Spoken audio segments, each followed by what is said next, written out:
The following is a production of the Minnesota Sports Radio Network. It's the Wells Fargo Minnesota Sports Prep Update for Thursday, January 21st. I'm Ryan Phelps. Roseville Gymnastics has built a dynasty. The program boasts 12 individual titles over the years on the beam, floor, bars, and vault, in addition to a pair of back-to-back all-around champions. Yeah, we've been fortunate. We've had a lot of great teams, great kids, great parents. It's the whole community. Really, the support that we have that is how we're able to do what we're able to do. Coaches Mark Curley and Mike Flatten have been working together for 33 years. And Julie Castellano, another 20. They're not friends. This is a family. That is our number one goal each year, is to become closer as a group. And because of that, we feel like we can achieve at a level that we're happy with and that the girls are happy with. They don't focus on the individuals. It's the team and their depth that's important. I think you might have a couple gymnasts that may score a little higher, but it's everybody that contributes to the success of the whole program. At the beginning of practice, they talk about, it's never about the one person, but if everyone just does this one little skill, how everyone can contribute to the team, the little things matter. And it's worked, as the remarkable Raiders hold all but one team record in the history of the Class 2A state meet.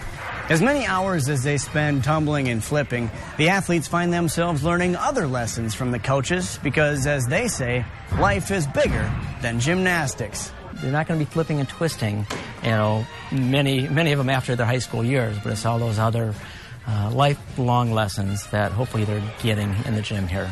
More than the skills, the sermons seem to stick, as alumni recall the teachings when they come home.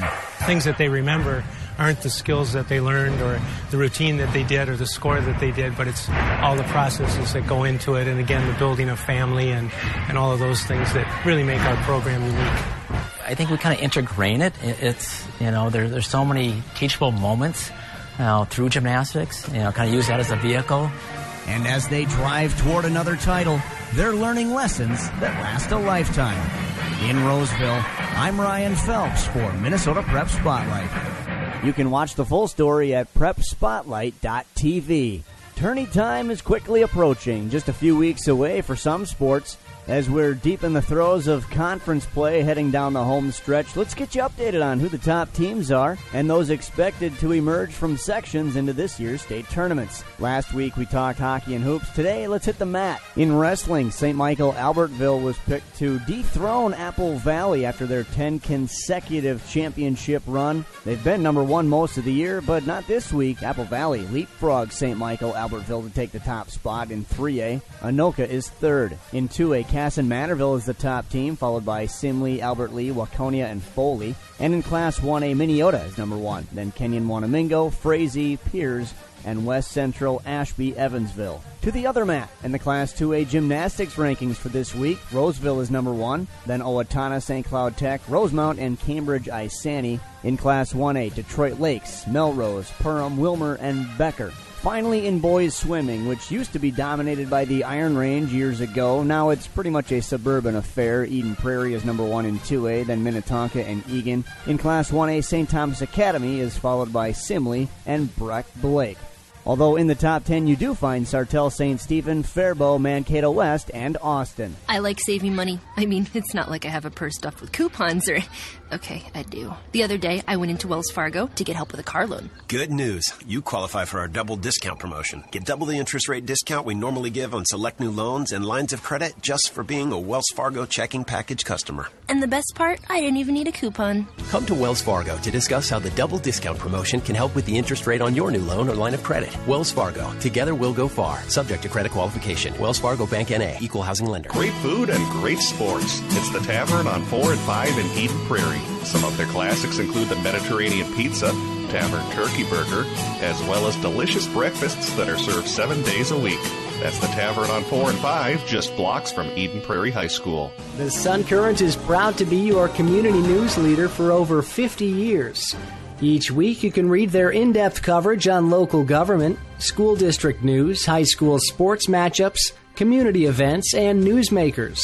The Sun Current's website is now mobile user-friendly and provides breaking local news coverage daily. Check it out at current.mnsun.com. I'm in a state of caffeination, got all my fingers shaking. Must have been my large Americano, mochaccino, macchiato. Now the family's gone to bed, and that's my favorite time to get some tips on better rates. Cause my State Farm guy answers late, and even when it's not my agent, someone's standing by so patient. Getting coverage questions answered helps me to relax. Get to a better state, State Farm. Visit Brandy Warmbier's State Farm Insurance Office, located off Singletree and Flying Cloud Drive, online at brandywarmbier.com. As preparations continue for the 10th annual Hockey Day Minnesota, which is in 2 weeks from this Saturday, that's February 6th in Duluth, the local committee in the Twin Ports announced that the ice is hockey ready and will debut tonight, as the Duluth Northern Stars girls high school hockey team will break in the ice sheet with a regular season game against Cloquet Esco Carleton tonight at 7 p.m. The Duluth Northern Stars is a team comprised of players from both Duluth East and Denfeld high schools. Admission to the game tonight is free. The outdoor rink at Bayfront Park will see plenty more action leading up to the Hockey Day Minnesota festivities. On Friday, February 5th, the rink will host JV action between Hockey Day Minnesota participating high schools. Duluth East will take on Lakeville North at 1, and Denfeld will face Eveleth Gilbert at 3. All four teams competing on Hockey Day will also practice on an early morning on Friday, February 5th. Community members can also experience the outdoor rink and skate with the Duluth East Greyhounds from 2 to 3 on Sunday, January 24th, and a public skate with the Denfeld Hunters will take place from 4:30 to 6:30 on Sunday, January 31st. If you live anywhere within a reasonable driving distance from Duluth, I recommend checking it out. These outdoor rinks they construct for Hockey Day Minnesota are near professional quality. For Hockey Day on February 6th, there will be a parade, post-event party, and Duluth Hockey Heritage honorees. All of the information and details will be released next week. In other news, it was an exciting weekend in sports for some former Minnesota high school standouts. We'll start on the rink. Team USA, boasting a roster of 16 Minnesota high school players, won the IIHF Under-18 Women's World Hockey Championship last week in Buffalo, going 5-0. Eastview junior Natalie Snodgrass scored the tying and winning goals in a 3-2 overtime victory over Canada in Friday's gold medal game, scoring on a rebound at 1:47 of overtime for her 6th goal of the tournament. Other Minnesotans on the roster include Emily Brown from Blaine, Madeline Withington from Blake, Grace Bowlby of Edina, Crystalyn Hengler from Eden Prairie, Presley Norby from Minnetonka, Sydney Brote of Moundsview, Taylor Wenty from Maple Grove, Grace Zumwinkle of Breck, Emily Oden from Edina, Catherine Skaya from New Prague, Natalie Heising of Wayzata, and Taylor Heisey from Red Wing. That's 13 current Minnesota high school hockey players, plus 4 more at Shattuck St. Mary's down in Faribault, leaving just 5 non-Minnesotans on the roster. Congratulations, ladies, on the gold medal. On the gridiron, Saturday night, Arizona Cardinals defeat the Green Bay Packers 26-20 in overtime, thanks to 2 touchdowns by Michael Floyd, one in the first quarter, one in the fourth. Floyd played his high school ball at Cretin-Durham Hall. The game winner in overtime went to Larry Fitzgerald Jr., also a Minnesota product. He played his high school ball at Holy Angels. Next up for Floyd, Fitzgerald, and the rest of the Cardinals, the NFC Championship game this Sunday at Carolina. I was a little bit nervous, but we didn't have any alternatives, and, he did fine. Fine has turned into phenomenal. Kind of looked at him and told Moose, I say, I think he'll be able to play. I think he'll be all right. And obviously, he's 113 games later.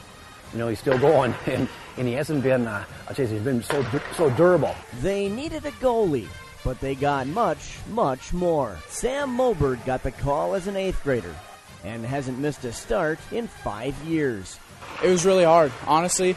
Coming right from Pee-wees all the way up to varsity. It's a completely different game. It's a lot faster. Shots are a lot harder. It was a huge switch for me. The Iron Man has been a captain since his sophomore season. He's been the face of the program, and like I said, everything that's happened for him is really he deserves. It's not something that's a gimme deal. He's worth every inch over he's gotten. And he does it in many ways. He played in the Elite League this fall. At the same time, he played football, played quarterback, he played linebacker, he snapped the punts, and I believe he made every punt tackle. On the field, in the classroom, and on the ice, his numbers are tough to beat, and he's blazed a trail for many to follow. And this guy right here, obviously, he's set the benchmark now, for the kids and for even the younger guys, not just the high school kids, but for the younger guys. You want to be like Sam. Now a senior, he holds most of the goaltending records at St. Paul Johnson, but is credited with much more than just stats. He basically saved the program, but I think now he's resurrected this program. And all he ever wanted to do was wear the maroon sweater. It's cool to be able to carry on this tradition. It's such a storied school, such a storied program. It's really an honor to be able to wear this jersey. One he's worn for 5 years. In St. Paul, I'm Ryan Phelps for Minnesota Prep Spotlight. Your first word probably wasn't something like finance, or savings, or ATM. But whatever that first word was, it opened up a world to you that was built on conversations. It's this exchange of ideas that Wells Fargo puts into practice every day, through listening, guiding, and planning. So when the conversation is about ways to grow your savings or your business, we'll be here to help you find the right answers. Because an open dialogue is what opens doors. Wells Fargo. Together we'll go far. Wells Fargo Bank, N.A. Jim Mordine with Corporate 4 Insurance is your one-stop shop for business and personal insurance. With over 30 years' experience, Jim knows the importance of personal relationships and actually getting to know his clients so he can find the right, customizable protection for everything that's important to you. Plus, Jim is an independent agent, which means he's able to shop for the best rates among more than 100 A and A+ rated carriers. Jim also believes in giving back to the community. As the parent of an Eden Prairie High School athlete, he volunteers with the Eden Prairie High School Band, Eden Prairie Hockey Association, is an active member of the Eden Prairie Chamber of Commerce, and supporter of the Pinky Swear Foundation. That means you know you're working with someone who knows the community. So start saving on protecting everything that's important to you by calling Jim Mordine with Corporate 4 Insurance, 952-746-3075, online at betterminnesotainsurance.com. If you're on the market for a great pair of work gloves that will keep your hands warm this winter, Hardware Hank and Wells Lamont bring you their leather palm grain skin glove designed to work well with the construction trades, farming and ranching, and all heavy-duty needs. Added reinforced finger and thumb tips enhance wear performance, as does the leather knuckle strap. And the warm knit wrist with leather pull tabs keeps out the cold and elements. Stop by Hardware Hank today and pick up your Wells Lamont gloves. You've got a lot more going for you with Hank, Hardware Hank. It's time for our Hardware Hank Nuts and Bolts Athletes of the Week, which are selected every Tuesday based on your nominations to MinnesotaScores.net. Each week we select two winners, one from the Metro and one from Greater Minnesota. The outstate winner is Shaylee Vessel from Austin Girls Basketball, and the Metro winner is Natalie Snodgrass from Eastview Girls Hockey. The Wells Fargo Minnesota Sports Prep Update can be heard right here every Monday through Friday, and for more coverage you can find us on the web at MinnesotaScores.net. That's Minnesota-Scores.net. I'm Ryan Phelps on Minnesota Sports Radio.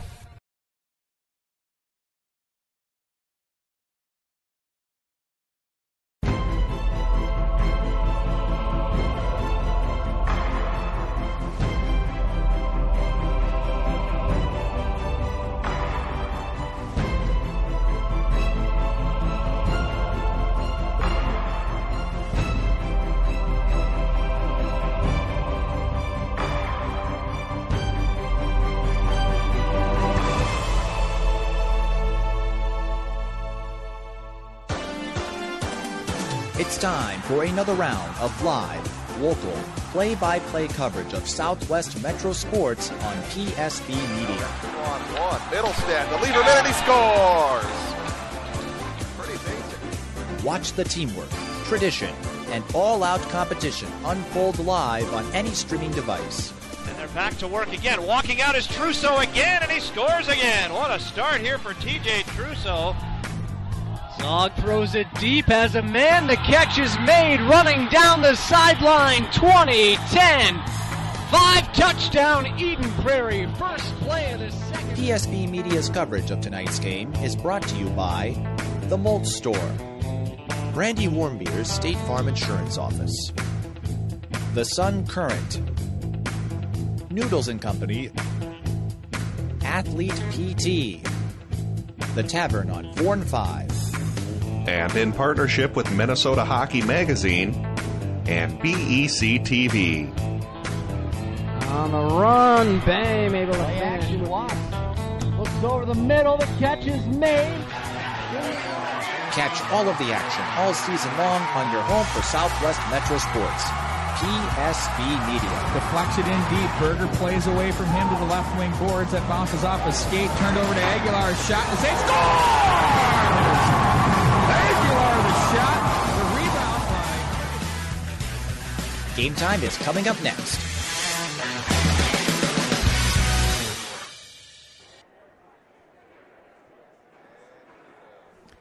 Good evening, ladies and gentlemen, from the Eden Prairie Community Center. High school hockey is on the air once again on the MNHockeyMag.com and Perfect Storm Broadcast, PSB Media. The Eden Prairie Eagles and the Bloomington Jefferson Jaguars set to square off tonight. The Jags enter this one with a 9-8-0 record. Meanwhile, Eden Prairie at 13-3-1. The Jags, Bart, many think are 8-9, but that is not true. You know that, correct? Indeed, yes. Of course, they had that forfeiture win that they took over Brainerd with the illegal roster. So they enter this one in that capacity, Bart. We have two teams, one out of the Metro West. You and I are dating back, hearkening back to 1987 Lake Red era with Eden Prairie and Bloomington Jefferson. Remember the days back at Bloomington Ice Garden? Lake Red and Lake Blue, absolutely. Nothing better than that, Bart. Your thoughts on this contest here tonight between these two clubs? Well, if you look at it, Pete, Jefferson's kind of struggled. They're 4-6 in their last 10 games. This is their 8th straight game on the road, looking back to get into the friendly confines of Big. They'll have 6 in a row after this contest, but certainly they have the work in front of them. Dropping 2, Benilde St. Margaret's, Lakeville South. They beat a pretty good Chanhassen squad, so they have a little momentum coming into this. They're going to need all that. Eden Prairie, on the other hand, struggling a little bit of late.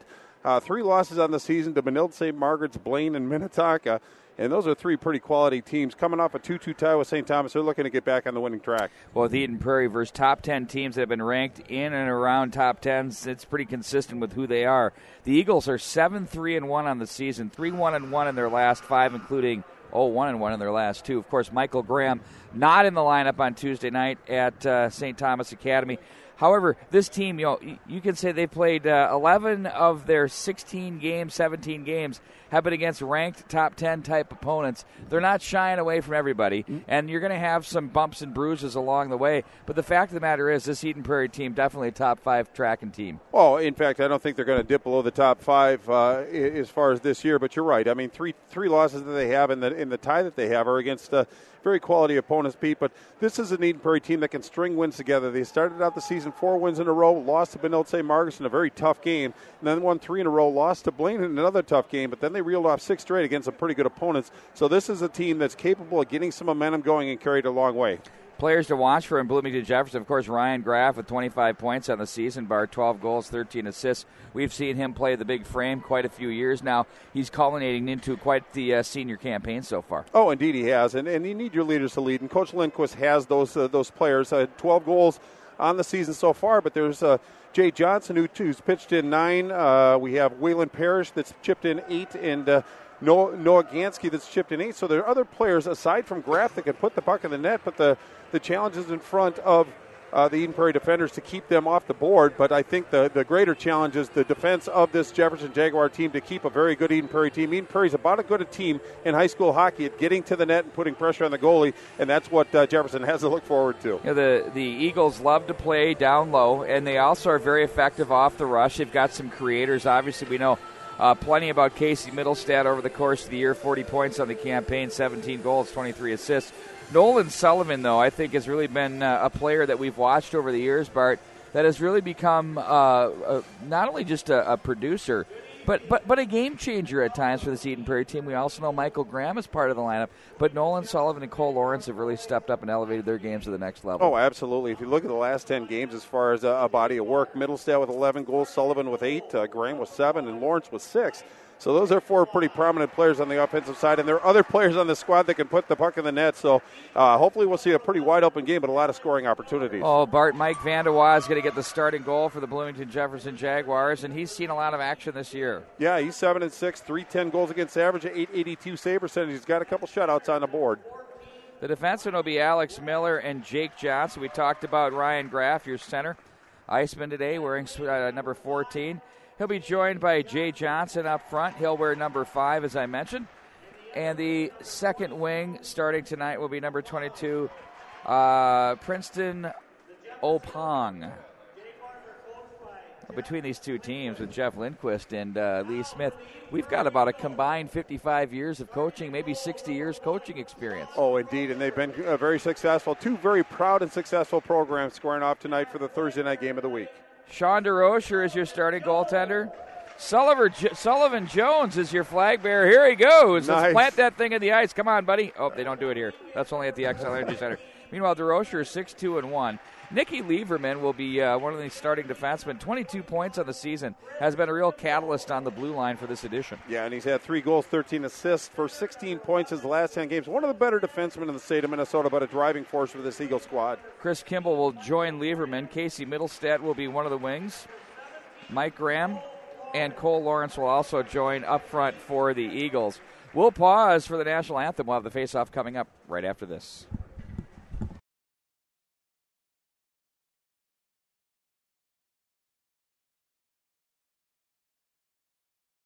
Jim Mordine with Corporate 4 Insurance is your one-stop shop for business and personal insurance. With over 30 years experience, Jim knows the importance of personal relationships and actually getting to know his clients so he can find the right, customizable protection for everything that's important to you. Plus, Jim is an independent agent, which means he's able to shop for the best rates among more than 100 A and A+ rated carriers. Jim also believes in giving back to the community. As the parent of an Eden Prairie High School athlete, he volunteers with the Eden Prairie High School Band, Eden Prairie Hockey Association, is an active member of the Eden Prairie Chamber of Commerce, and supporter of the Pinky Swear Foundation. That means you know you're working with someone who knows the community. So start saving on protecting everything that's important to you by calling Jim Mordine with Corporate 4 Insurance, 952-746-3075, online at betterminnesotainsurance.com.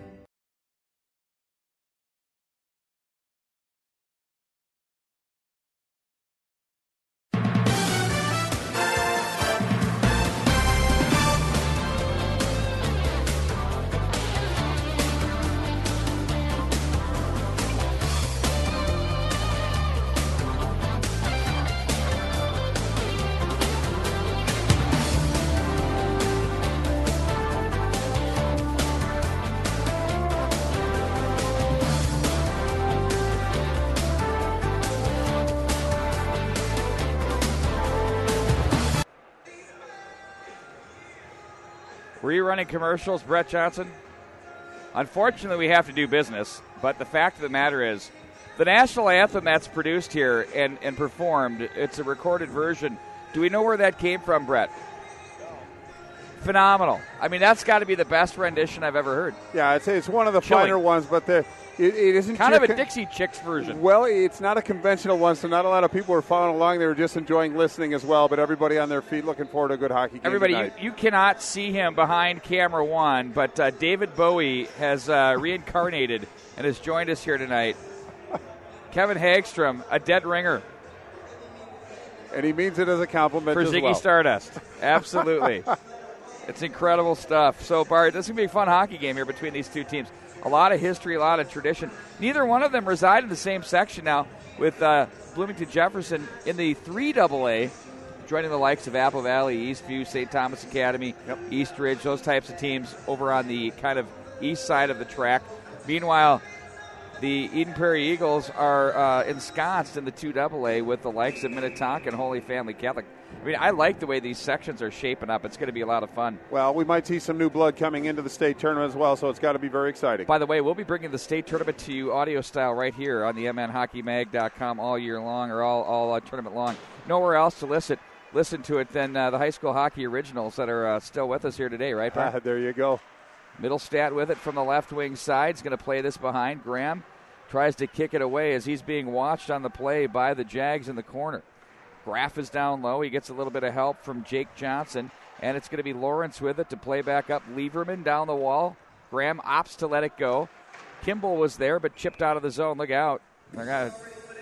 Assistant coach Chris Knopf, with one of the greatest quaffs in high school hockey, had to duck and keep it intact. Yeah, it didn't move a bit, did it? But Eden Prairie, as we saw early in this period, they're very good on the forecheck. They're very good offensive zone possession. A patient team that likes to move the puck quickly. So I think the zone X is going to be key for this Jefferson squad. Of course, Knopf, I believe, played in the Tom Curvers era of Bloomington Jefferson hockey, so there's all sorts of history peppered throughout here. Paul Ranheim on the Eden Prairie, the Edina Hornet, forsaked his land of green and white and black. Back up to the line it goes. Larson with it. Couldn't be happier here in Eden Prairie. Larson with it. Lets a snapper go. Of course, Steve Olinger, the longtime former Chaska Hawk coach, very involved in the Upper Midwest High School Elite League. He's got a great enthusiasm for the game as well. Great coaching pedigrees here tonight at the Community Center. A.J. Robble, lots of points. In on DeRocher, glove save. Pulls that right into the midsection. He's going to hang on. Face off inside the EP zone. Well, A.J. Robble, number 4 in the Columbia Blue, is a defender, but he likes to join the rush. He can spearhead the rush. And when he gets involved in the play, it changes the dynamic of how the other teams have to defend. They're going to have to be cognizant when A.J. Robble's on the ice. You like that, Oregon? Oh, indeed, I do. It adds credibility. I asked Andrew that on Saturday, and he said he feels like at the Met Center. Absolutely. Back behind the net they go. It's going to be handled by Irwin. Looks to make the outlet to Steen. Can't get there. Once again, swung up the wall. Andrew Irwin, of course, brother Gray, in front patrolling the scene. Majuri and he battle away. Chipped up through center, bounding puck. Foot race ensues. Here comes Johannes. Out to make the play is Vandewa. And into the net goes Johannes. We're going to have a whistle on that play as they'll get it back on its posts. Well, it was a nice flip out of the zone by Andrew Irwin on that one. And Johannes chased that one down, showed pretty good speed. Couldn't catch up to the puck, but again, pretty wide open. But that's getting to be more popular as far as the zone X is, Pete. It's a little flip, just up and out of play, out of danger. But if you can get speed like that, it can be a very effective play. It's almost like a long post pattern in football where you just throw it out there and get underneath it and catch up to it and make the play. Puts a little pressure on the defenders. Now we got a 3-man. I saw this Twitter discussion that was just absolutely wouldn't stop about the 4-man crews and all of that. Oh. Do I know what it's about? What's that? For those that want to know? Yep. The 4-man crew is in late conference games only. They've hired them for that, and they've paid the money for them. When they're on nights when there's not a lot of game and there's a big game, if there's extra cash to go around and extra bodies, they'll bring in 4. So if it's a non-conference game, we'll see that. This being a non-conference game, 3-man crew. Glad we could put that to rest for you. They score! Blakowiak takes a pass from Duraney. Back behind the net for the 1-0 lead. Early on in this one, we're just about minute 54 seconds in. And the Eagles jump out to the quick 1-0 lead. Well, and this is what, if you're Coach Lindquist, you had to be afraid of, is giving energy to this Eden Prairie squad. They came out of the gate with some fury, but it seemed like Jefferson seemed to stem the tide. You'll see some good work down low, getting it in front. But you said it best, Bart. That's where they like to live. You know, I mean, they are not afraid to get behind the line, and you had 4 or 5 Jags staring at the puck there. But whenever you see the white, black, and red jersey between yourself and the goal, if you're a Jaguar defender, you know you're in trouble. But they have to protect the front of their net and give their goaltender a chance to make the save. Middlestat there. Now it's played to Johnson, right wing side. His pass intended behind Opong, and it's going to be sent back into the Jaguar zone. As they'll regroup, Lieberman plays over to Kimball from the left corner. Looks ahead to Lawrence. That's off the stick of Middlestat. Shot a pad save. Big save there. Another. Wow, tested was DeRocher early. Another save. Lost the handle. Did a little spinorama. Looked like John Casey, former North Star goalie. If for those of you old schoolers, rink wide it goes. Graham peels that one off the wall. Lieberman comes away. He has Hartle at the left point. Stick save. Vandewa is going to hang on. You know, this Jaguar team had a Bantam AA team that I called the championship game. You can see that on YouTube against Edina last year in the Edina Invitational Tournament. Man, was that a good hockey club.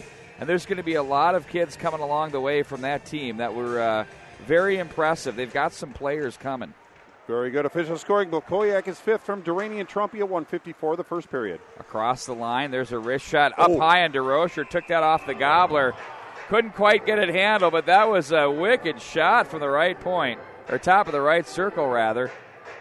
As great zone entry by the Jags. Maybe we'll get to see that one on replay. Here we go. There's the cover. Yeah, I think it was Gansky that took that shot, and I think he used Hartle as a screen on that just between the legs. But again, DeRocher did a nice job of tracking that puck and controlling the rebound face off to his left. Gansky in to take the draw, the big frame, but picked up now. It's Johannes, another big frame. Hunter Johannes to Steen across center. Steen's watched by Panvika, not to be confused. That's Lucas Panvika, not Johnny. Brother Johnny patrolled it for a few years, graduated 2 years ago. DeRocher will take the stick save and cover up with traffic oncoming. Yeah, I remember when Johnny Panvika was down for this Jaguar team back in the day. It was a different squad. When he came back, dangler, he gave them energy, and he changed how that team played. But Panvika, obviously a contributor on this team. He'll grow as he goes, but he's just a young player. But exciting to see another Panvika in the Jaguars lineup. In on goal, a little high on that as the goaltender DeRocher wisely hangs on. We're going to get Middlestad and Graham to join the fray now. They're going to go wholesale. Here comes Lawrence up front. So, of course, Lee Smith not liking his matchup there. Well, the advantage of having the last change at home. Lascarbo to take the draw, gets a little bit of help from Maduri, who plays it between the legs, tries to get it out front. Jags play this one to safety. Young will guide it along the left wing. Lawrence looks rink wide for Graham. Puck rolls up on him as he gains the line. Look for help. There was no trailer, and he'll take it instead on the backhand. That's ramped up off the end wall. Graham back with Lawrence, comes away with the puck as Graham looks to play to the point. Well-covered defensive zone coverage there by the Jags. Panvika plays ahead. Now it's Maduri with it. Now back into the zone it goes with Johnson. Puts on the brakes, surveys through everyone. On the stick and sent in wide of the net. The carom will be picked up by Noah Gansky. Leaves over. Nice little pass there for Johnson. Back for Gansky. He has the big shot. Finds a man in the middle. That one pushed wide of the net by Opong. As that one sent right back in on goal and handled by DeRocher. A really solid response by the Jags after that initial tally. Yeah, they showed some good energy on that one, and that was Gansky that actually gained the zone, dished it back to Opong, and he got a pretty good shot. Opong, I'm sorry, I'll get it right. Why do I feel like I'm correcting that one all night?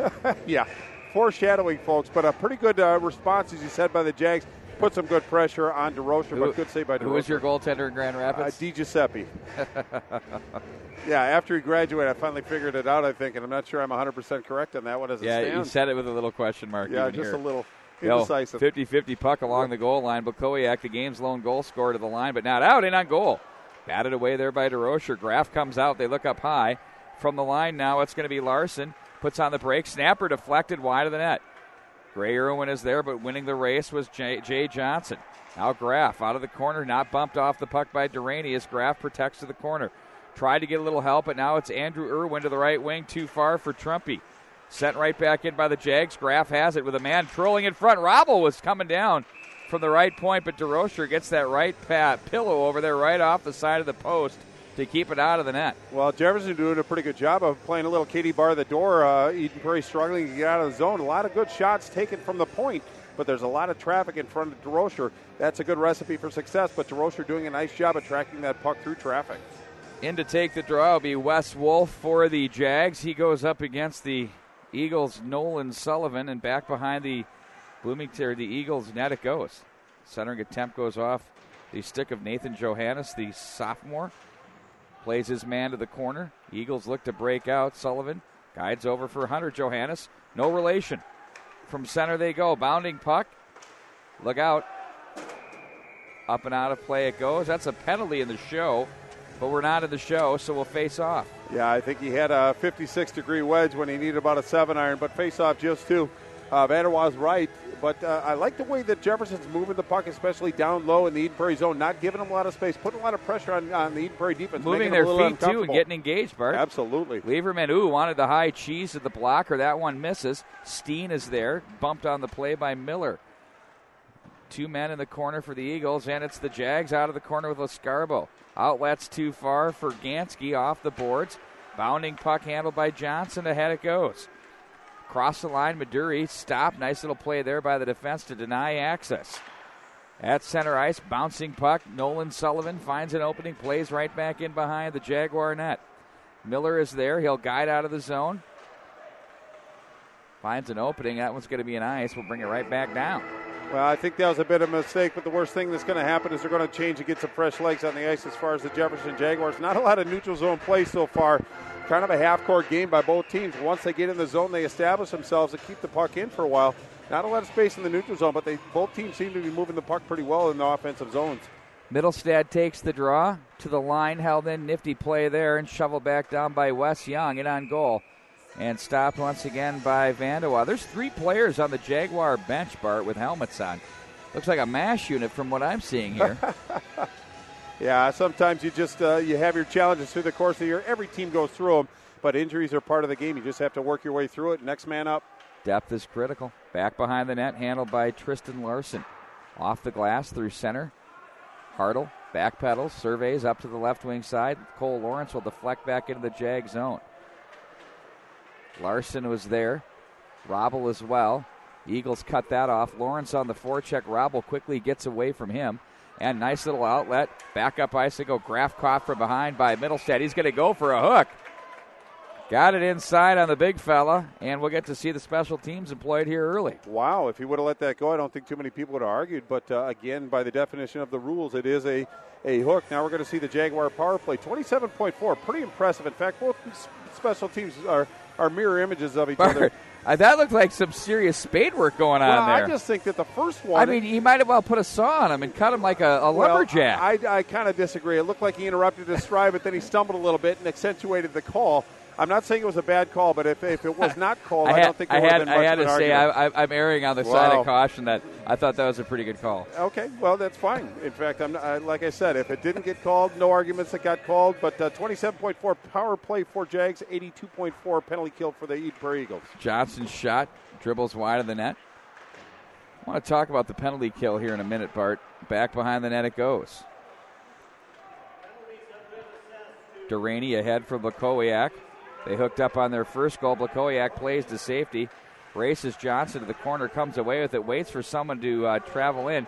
Instead, to center it goes. Andrew Irwin with it. Looks over to Gray Irwin up at center. He's going to find it and send it right back in. Vandewa hangs on.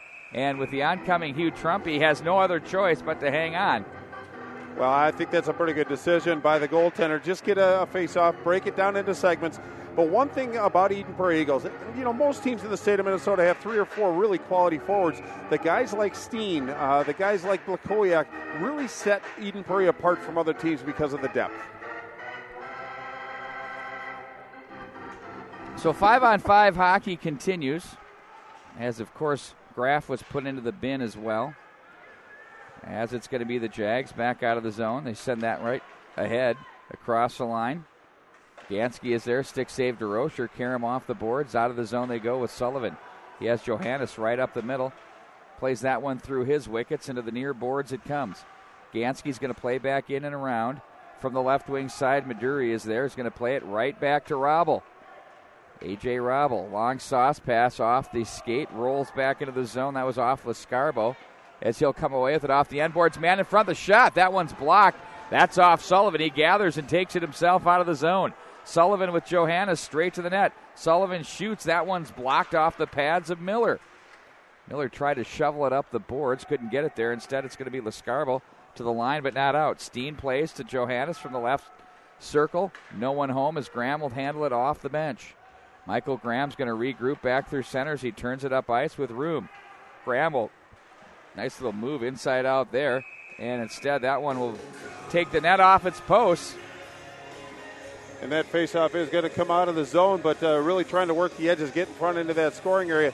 I was unaware that they took them both off. So we are 5-on-5, as you said, Pete. So the statistics I gave you as far as the special teams was just more for information. But the important thing about the 5-on-5 or the coincidental penalties, it's not just 2 minutes. It's 2 minutes plus the next whistle. So that could be a factor. Graham buzzes that one wide, or Irwin, that is, rather, buzzes that wide. Graham off the end boards now. Comes away with it.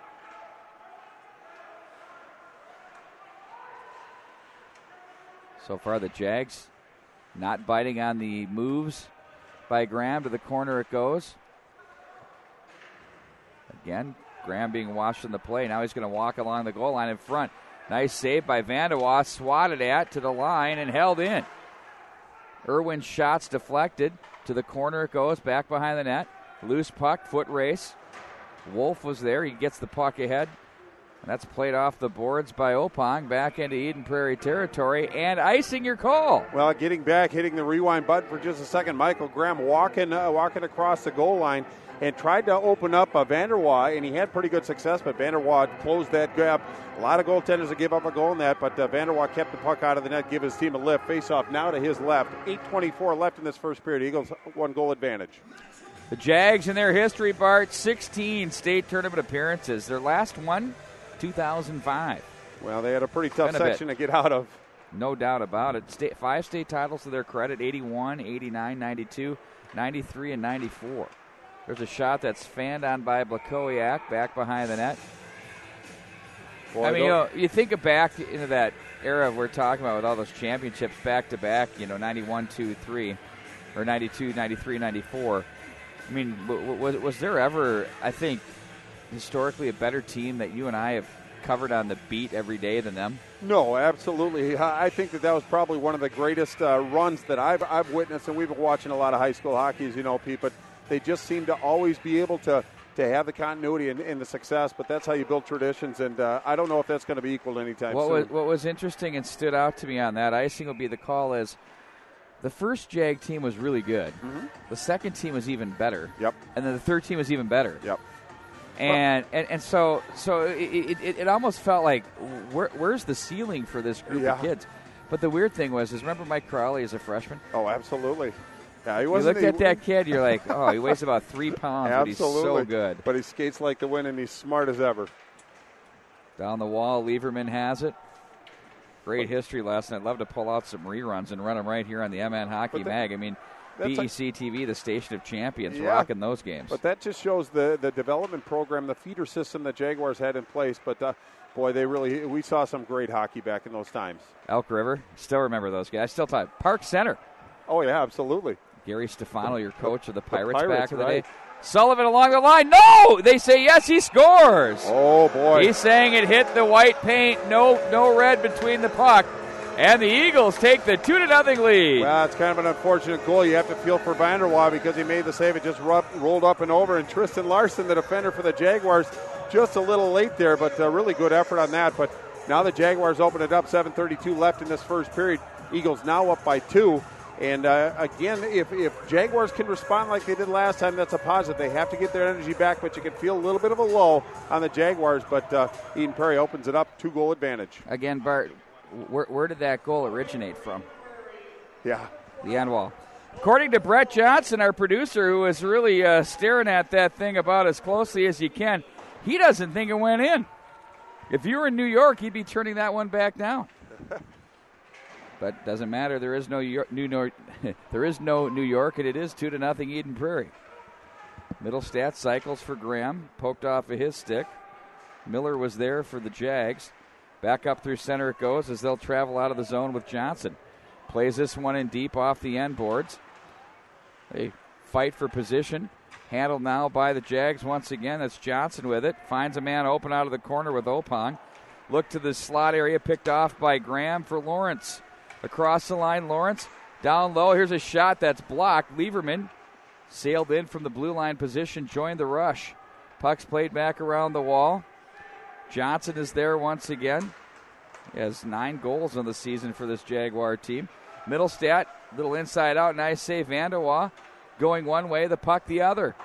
Puck is off the glass. Gray Irwin is there, takes a swing at it, keeps it down the line, and it's going to be picked up by the Jags. They're going to find an opening and try to get enough to get a partial change at least. Gray Irwin to Duraney. He has Blakowiak high. Blakowiak with the left-hand shot deflected up high in the air and out of play. 6:08 on the clock, 2-0 Eden Prairie. Well, it looks like Eden Prairie's starting to get into that offensive rhythm, and that's when they get dangerous, Pete. But Tristan Larson did a nice job of putting that busy stick on because he was in the shooting area. And Vanderwaal's seen a lot of rubber lately and from pretty good angles as well. But I like the way the Jefferson Jaguar defense are actually defending. But I'm more impressed with the way the Jaguar forwards are forechecking in the zone. They're all over Eden Prairie. They just got to get down in the offensive zone a little more. Puck is bumped off the end boards. Low slot area, poked to safety. Jags will jump on it with Jake Johnson, not quite out of the zone. He's going to be forced to play it back in behind the net. And it's going to be played back off the right wing boards. Ray Irwin is there. Played down by Wolf. He'll find an opening and send it into Eagle territory, back behind the net with Andrew Irwin. He'll skate it himself. Jags get their change. Too far for Steen, and icing your call. Well, Irwin had a pretty good head of steam coming out of the zone, and if the Eden Prairie defenseman can carry the puck out of the zone, obviously the responsibilities change, but he just misfired on that pass. Face-off all the way down, going to be to DeRocher's right, it looks like. But I'm very impressed with the tenacity of this Jaguars team. Yes, they're down by 2, but they're getting after it. They're getting the puck into the zone. They just have to get back to what they were doing in the early part of this period in possessing the puck and moving it around, putting pressure on Eden Prairie's defense. Sullivan to Johannes across the line, tried to dangle. Sullivan the shot, big pad save by Vandewa, solid there. Johannes rides his man into the corner, kicked up the left wing wall. Has a nice job there. Out of the zone they go. Gansky with it across the line, finds his man Lascarbo. Back to Gansky, a shot and a save by DeRocher. He's down and extends the pillows. Good to see cameraman Nolan slapping the glass there down there. Down to the corner they go. Sullivan is there. Now it's picked up by Miller. Miller plays it to the right wing side. Eagles looking for a change of some sort. Here come the forwards. Lieberman's going to walk. Pad save again. Seen some good leg work out of this goaltender, Mike Vandewa. Yeah, and they're challenging his pads, but he's risen to the occasion, taking away the high percentage shots. Princeton Opong across the line, a penalty on that. We've got a hook. Now we get to see the power play for the first time tonight. Bart, shall we refresh? Yeah. Jaguar power play is still at 27.4%, and the Eden Prairie Eagles shorthanded unit has an 82.4 success rate so far. But what a great opportunity for this Jaguar team to get some offensive zone time with the man advantage. They have to make it work, but Hunter Johannes in the box for a hook. But what a great opportunity it is for Jeff Lindquist and the Jaguars. The face-off to the left of DeRocher. Back up to the right point. Deflected, down low, and poked into the neutral zone by Lieberman. Picking up the puck now is going to be Johnson as he's going to regroup with Middlestat watching off to the left. Johnson gives off to Robel. Left wing for Graff across the line. Graff will carry low. He works on Kimball. Lieberman now takes over. Up to the right point with Johnson. Back over for Graff. Right circle to the corner. Lascarbo touched over to Robel. Gets it back to Johnson. Nearly lost the handle. Middlestat, look out. He's dangerous. Robel, left circle. Tried to backdoor that pass for Lascarbo. Graff will take over for Lascarbo from the right hash. Lascarbo will walk down low. Doesn't like what he had. He's going to dangle back. He's going to try to find a room there, and Lieberman just does a pool cue there and pokes it off his stick. Robel off his heel and back to center. Well, that was kind of a tough pass to handle in the skates, but again, Jefferson with possession can regroup and try it again. Now it's Middlestad with it. Try to work through one man. Robel got enough of the puck there as he went down to make the play. Graff takes off and waits for the puck. Through center they go. 3-on-2 across the line. Drop pass. Lascarbo sends that one wide of the net. Johnson was there. Now it's picked up by Middlestad. Pinch, but not good enough there. Middlestad with a 2-on-1 with Graham. He's going to pull up. Gives off to Graham. Oh, what a glove save. Vandewa was there to throw it out. Desperation time there by the Jag goaltender. A little 2-on-1 clinic placed by the Eagles. But Middlestat did a nice job of showing patience, waiting for Graham to get into that shooting area, put it right on the table. What a great save by Vanderwa. Power play continues for 18 more seconds for the Jags as they break out to the left wing side up the ice. Baduri plays to the right wing off the boards. Gansky in stride. Carries to the corner. Gansky is there, watched by Gray Irwin. Now it's going to be Gansky again. Head up, surveys to the right point. Larson plays down right wing. Larson, snapper, saved DeRocher, steered off to the corner. Maduri picks it up. We're full strength now. That one's pushed wide of the net. Lawrence comes away with it for Blakowiak. Across the line, Blakowiak, wrist shot, wide of the net. A couple players converge. Blakowiak's having a great game. Very confident right here tonight, Bart Archer. Showing good speed as well. Maduri finds that one through the girders. No, I saw one go up through the girders, not touch him. We played on. It was phenomenal. They did play on. Outstanding. Well, one thing about Blakowiak spearheading that rush, came over the line, had two defenders in front of him, tried to split them, and both of them kind of went for the puck. One guy's got to take care for the puck. The other guy takes care of the man, but Blakowiak showing really good speed, putting pressure on the Jaguar defenders. Hartle plays rink wide for Wesley Young. Hartle again back up center. New addition to the lineup here for the Eagles at this juncture of the season. Blakowiak with it. Sends a right wing pass. Stepping up was Johnson to make the play. Oh, nice move. Has a man down low. DeRocher gets the big glove out, makes the save.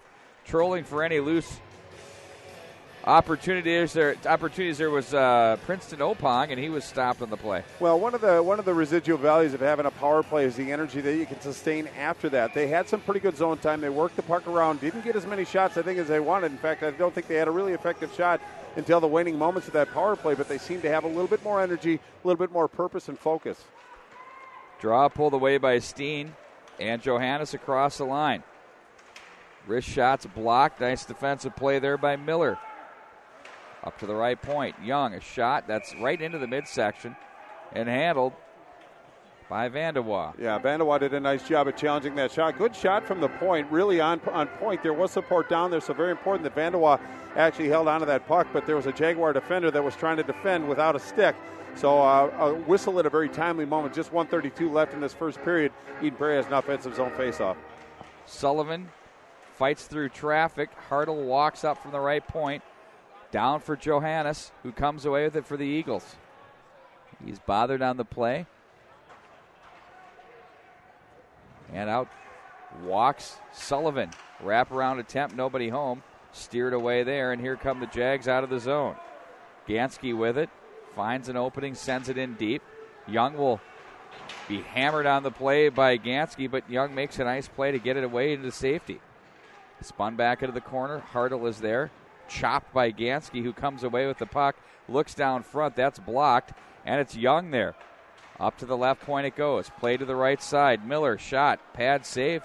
Boy, it's been a busy night for both these goaltenders.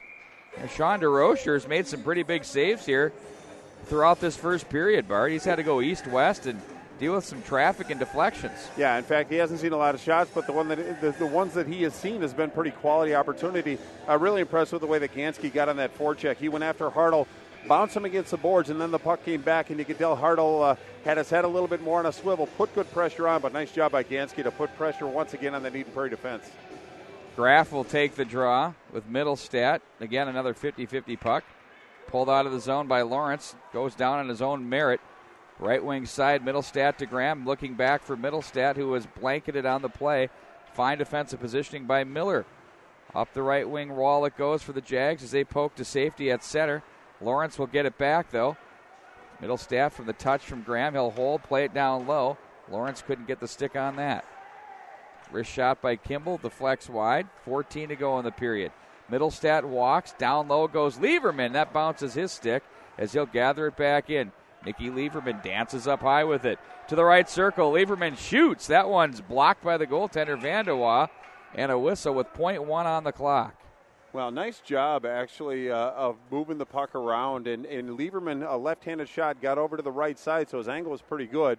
But, again, we're going to get some penalties, and it looks like coincidentals once again. But those are some pretty big Lawrence players. and Graff? Yeah, in fact, those are pretty prominent players. Just .1 on the clock, so we're going to finish this period out, and both teams are going to start 5-on-5, but those are two pretty prominent players in the box. Graham will see if he just winds up. And we get the collapse job from Wolf. Instead, poke to safety. That'll do it for the first period. The Eagles lead by a score of 2-0. Bart, how about a quick summary of the goal scoring? In fact, Eden Prairie opened up the scoring with Blakoyak scoring his fifth from Durrani and Trumpy, and then Sullivan with his 15th from Steen, and that's where we sit right now. 2-0. Eagles have an advantage. I'm still pretty impressed with the way that the Jaguars played. Obviously, they're down 2-0 on the scoreboard, but they were effective in the offensive zone. They defended quite well. Their positioning defensively was pretty solid, but again, against this Eden Prairie team that moves the puck so well, they have their challenge in front of them, but they have to obviously get on the scoreboard, but they have to step up their play just a little bit more and gain possession and some speed through the neutral zone and continue to put pressure on the Eden Prairie defense. We'll take a timeout. When we come back, we'll have more coming up for the second period. Bloomington, Jefferson, and Eden Prairie on the MNHockeyMag.com.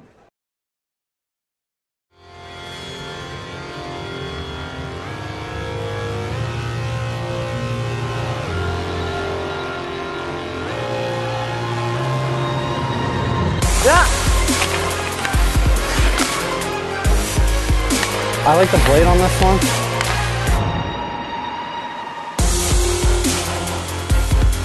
Woo! Ripping. Come on, showtime. Nice.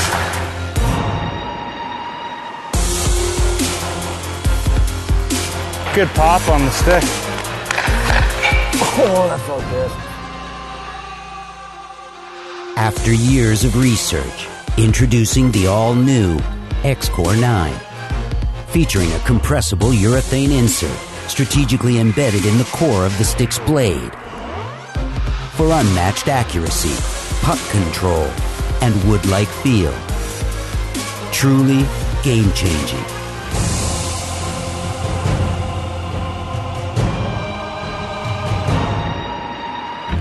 Hey, nice shot, nice shot.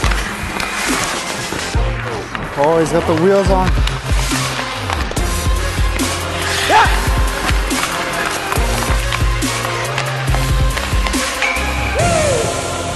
True sniper.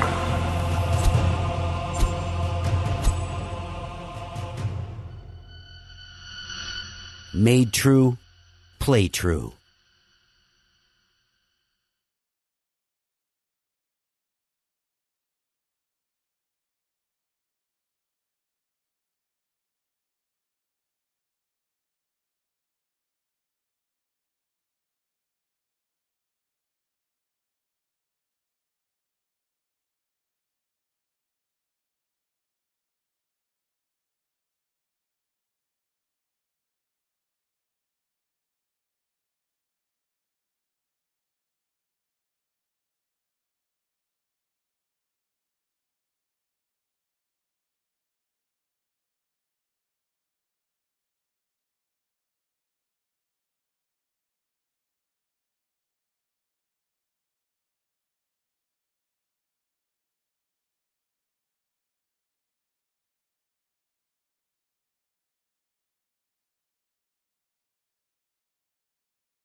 Hi, Grandma. Hi, Timmy. I hope you're hungry. Sure am, but I prefer broccoli to mushrooms. Well, I prefer your brother to you.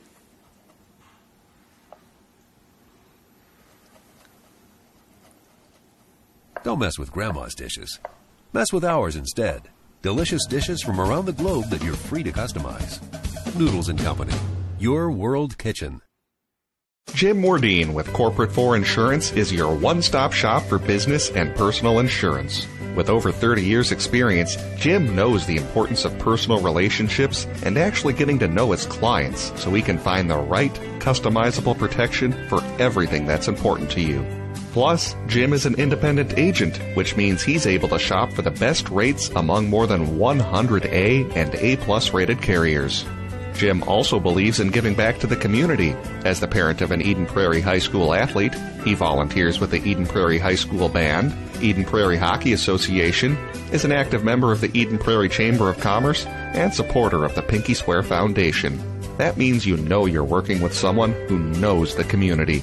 So start saving on protecting everything that's important to you by calling Jim Wardeen with Corporate 4 Insurance, 952-746-3075, online at BetterMinnesotaInsurance.com. Hey, pal, if you haven't swung over to CrankyApe.com, then you're missing the coolest auction site on the web. CrankyApe.com is the only joint you'll ever need for ridiculous deals on bank repos, insurance repairables, and dealer liquidations. We have everything that rolls, floats, or has an engine, and the selection changes every day. And don't worry if you're not a wrench, most of our stuff don't need nothing but a coat of wax. Bottom line, if you're born to bid, you shouldn't be monkeying around anywhere else.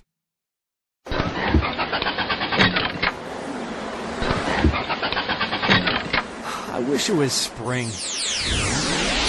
Hello, Carl. Whoa, who are you? I'm the Mulch Store Genie. Well, your entrance music makes you sound like an alien. We Mulch Store Genies survive on grass and compost, not snow and ice. If you're a genie, where's your lamp?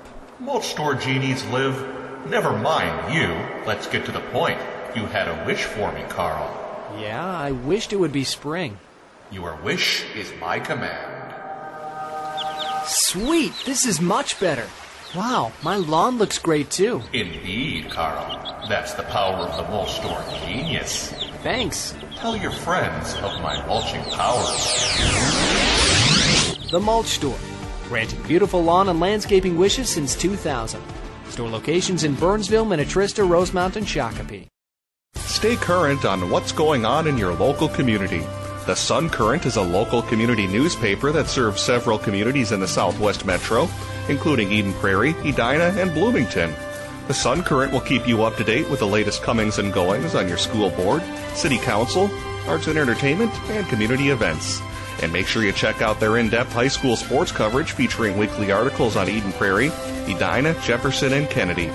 From football and hockey to tennis and swimming, the Sun Current has your favorite team covered. Keep it local and visit the Sun Current website at current.mnsun.com. Hi, I'm Dr. Dennis Lanslink, Clinic Administrator and Care Coordinator for Advocare Clinics, and I want to welcome you to our facility. If you're looking at this right now, you're probably searching for a new location for care for a new or chronic injury. And I want to assure you that we have a lot of services in one location that are convenient for you, and we can combine more options for you than you'll find at most other pain management or big box medical clinics. I like the staff.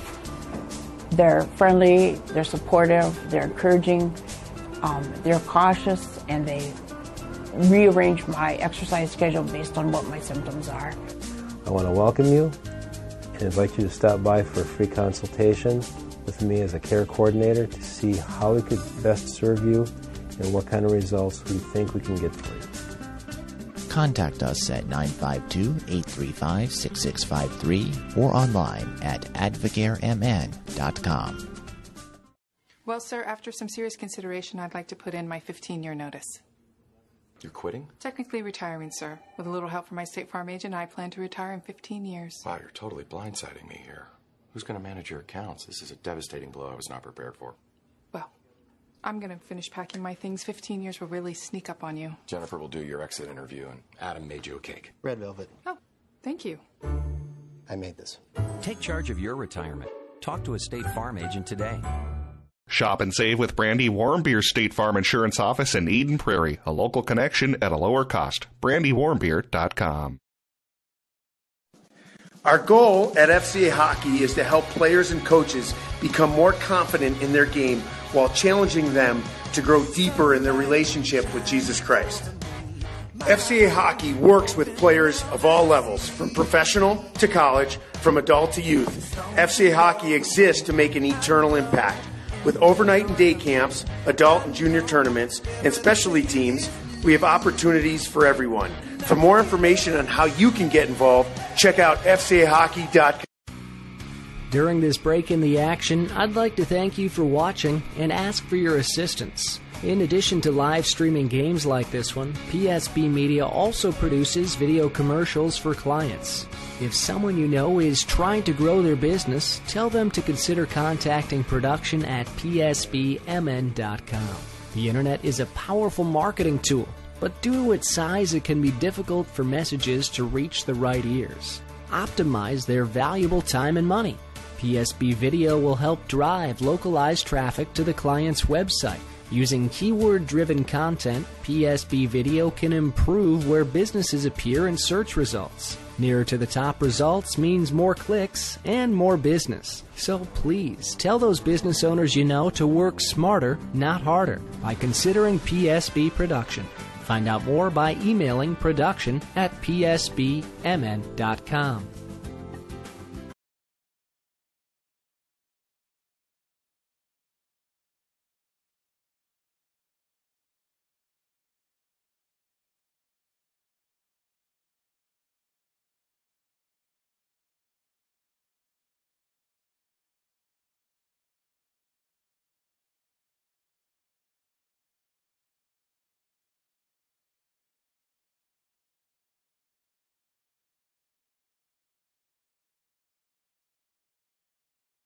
Hi, I'm Dr. Dennis Lanslink, Clinic Administrator and Care Coordinator for Advocare Clinics located in Bloomington, Minnesota.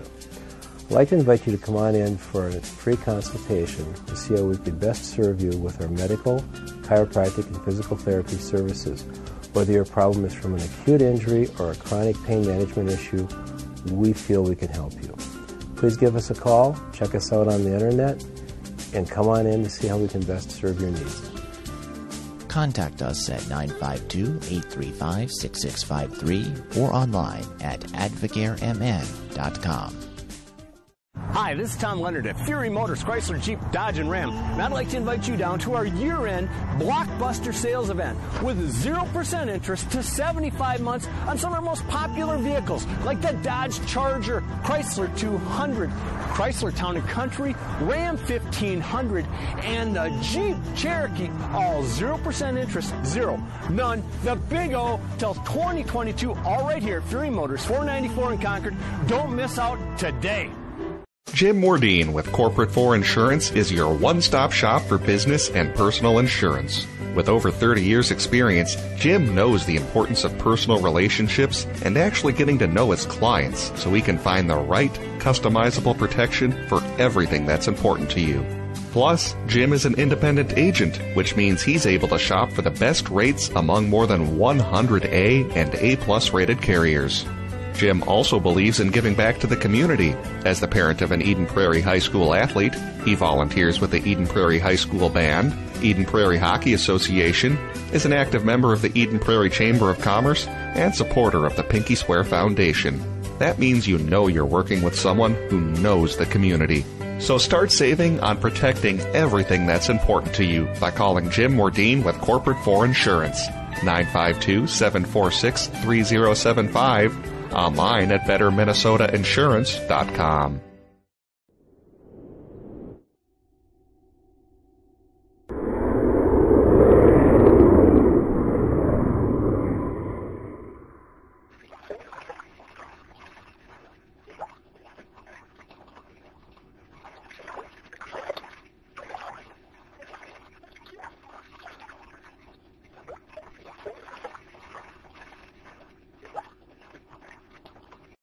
Great food and great sports. It's the Tavern on 4 and 5 in Eden Prairie. Some of their classics include the Mediterranean Pizza, Tavern Turkey Burger, as well as delicious breakfasts that are served 7 days a week.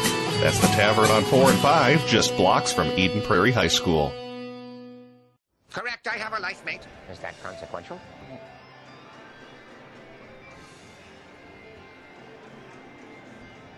Welcome back to the Eden Prairie Community Center, where the Eagles lead by a score of 2-0. And a pretty solid sheet of ice was dropped here. It was well done. Yeah, she's a little deliberate, but a nice sheet. Everybody's looking forward to get going. Pete, one thing I noticed in that period is Eden Prairie on their forecheck, they're not afraid to throw 2 or 3 guys at the puck. You'd like to kind of find a definition of, 1-2-2, 2-1, but it's everybody toward the puck. So if Jefferson Jaguars can get through that first line of defense, find a passing lane, they can get out of the zone and get the speed through the neutral zone like we talked about. But we have 2 players in the box for another minute and 59.9 seconds. And then when they'll be released once there's a whistle. Yeah, before we get started, Jeff Lindquist is going to have a discussion with the official. He's completed now. He's spoken his piece. The veteran coach. I always like the fact that the referees show the coaches the respect to have the communication. Many of the good guys as far as coaches in this league. Jeff Lindquist, great guy to work around, and terrific hockey coach. I don't know, does he have a 3,000 years of experience, Bart Archer? I know, maybe 3,000 wins. I don't know about 3,000 years, but one of the better coaches in Minnesota Here comes hockey. Middlestat, breaks free, open ice to the backhand, over the top of the goal. Want to go high cheese on that one, and a whistle on the play. Oh, we're going to get a slashing. Yeah, and I think that's going to be to Tristan Larson, who's been very involved in the defensive posture of this Jefferson Jaguar team. But how do you feel about Vanderwaal? Seeing Middlestat coming down all alone, try to do the Koivu and go top shelf under the bar from the back end. Didn't miss by much. Katie bar the door, as you like to say. Yeah, but I think Vanderwaal did a pretty good job of really taking any options away. So tried to go high glove side, just missed. But now we're going to see Eden Prairie on the power play. Dangerous team. Indeed it is. Just about 30%, Bart, and they've got so much talent. They work it with a purpose. Middlestat from the right side. He's going to look and play down low. Sullivan with it. Middlestat walks bottom of the circle. Vandewa there makes the save. Middlestat wanted some loose change. Instead, the goaltender stays firm on it. Yeah, in fact, he stayed on his feet and really held his ground. But one thing that Coach Lee Smith likes to do is he likes to put 4 forwards and 1 defender out there, and it's Lieberman, obviously. But he brings Michael Graham back to the point, puts Trumpy in front of the net to wreak some havoc. But 29.5% power play for this Eden Prairie squad. 79.7% penalty kill for the Jaguars. Pretty good, but room for improvement. Face off now to Vanderwa's left. The Scarborough toss. Maduri comes in to handle it. A lot of 50-50 pucks. A lot of tie-ups on the draws here tonight. Makes for the wingers to be a little more active in getting in there. Graham, the wrist shot, deflects wide of the net. Sullivan comes along with Jake Johnson to the corner. Middlestat for Graham. Back for Middlestat. Down low for Sullivan. Looks for Middlestat. Turns. Walks to the top of the dot. Shoots right into the midsection. Vandewa, the save. Johannes comes in a little tardy with the stick there, and taking a little exception was Jake Johnson. Well, and I don't blame him for taking a little exception. That was well after the whistle. But Middlestat did a nice job of curling around. He's a left-handed shot on the right side, so he had a pretty good angle. Curled around on the dot, fired it through traffic, but Vandewa actually did a nice job of tracking that puck. To the right wing now. Middlestat with a $1.12 and the man advantage. Graham lets the shot go wide. Lieberman poke checked away from him by Johnson. Check thrown there on penalty. Middlestat. That's going to be probably a board. Off the ice goes DeRocher. 6th attacker, 6-on-4 now for the Eagles. In front, Pad saving a good one. Sullivan with a high stick. Well, all sorts of things going on here. That was a really good save by Vandewa on that one. That was point blank right between the hash marks. But again, there are two schools of thought. If you're on the power play and they have another delayed penalty, some say give up the puck and get the whistle and set something up. But Eden Prairie elected to move on, but they got a good shot. So the decision they made paid off quite well. But now the penalty box getting a little crowded on this Jaguar side. There's 3 men in the box, only 2 on the board. But that was going to be Jay Johnson going to get that penalty. But now 5-on-3. Eden Prairie dangerous 5-on-4. I can imagine what it's going to be like. There's going to be a lot of room to move the puck around there. And they got their big primary players out there. So the challenge is in front of the Jags to pick up their teammates. Of course, we got Graff and Lawrence in the box right now as they had the coincidentals at the end of the period. They'll be about ready to be sprung here. Next whistle. As it's played back down low. To the boards it goes. Graham 5-on-3 now for 37 more seconds. Michael Graham across the line. Has plenty of ice to work. Instead, he takes it himself. Nice save again there by Vandewa. Lieberman. Graham. Back for Lieberman. They get lower and lower as the Jags collapse down into that dangerous scoring triangle defensively. Graham. Lieberman walks. The left-hand shot. That hits traffic. Deflects wide. 10 to go in the 5-on-3. Graham with it. Plays it back down low. Middlestat. Looks through traffic. Oh, they score! That went right in off the Jaguars. Jake Johnson, a centering pass, caught his stick and caught the back of the net. 1 man out of the box. 3 seconds remained on the 5-on-3. So the Eagles will get to continue now with the 5-on-4 for another minute 13. Yeah, and it's Jay Johnson in the box, but you have to feel pretty bad for Jake Johnson on that one. He's done a great job of defending, and he's really had some challenges in front of him, but it's just kind of an unfortunate thing. Fortunate if you're an Eden Prairie Eagles fan as Middlestat scores again, and for Middlestat that's going to be his 18th goal of the year, his 5th on the power play, but kind of unfortunate for the Jaguars. They have to respond. They just have to roll their sleeves and get back to work, but you have to feel for Vandewa. He's done such a good job, and to let one of those in, that's got to be tough for the goaltender. Graham plays ahead for Steen. Middlestat gets the goal, and that'll be an unassisted marker, correct, Bart Archer? Yes, sir. Power play continues for 57 more seconds. They'll pin up on the wall. Steen with it. Up to the left point. Young for Graham. Gets away from 1 man. Nice pass for Blakowiak. Shot that hits traffic on the way, and it went off the skate of Larson. And the loose puck at center. Graham gets a stick full of the oncoming Maduri.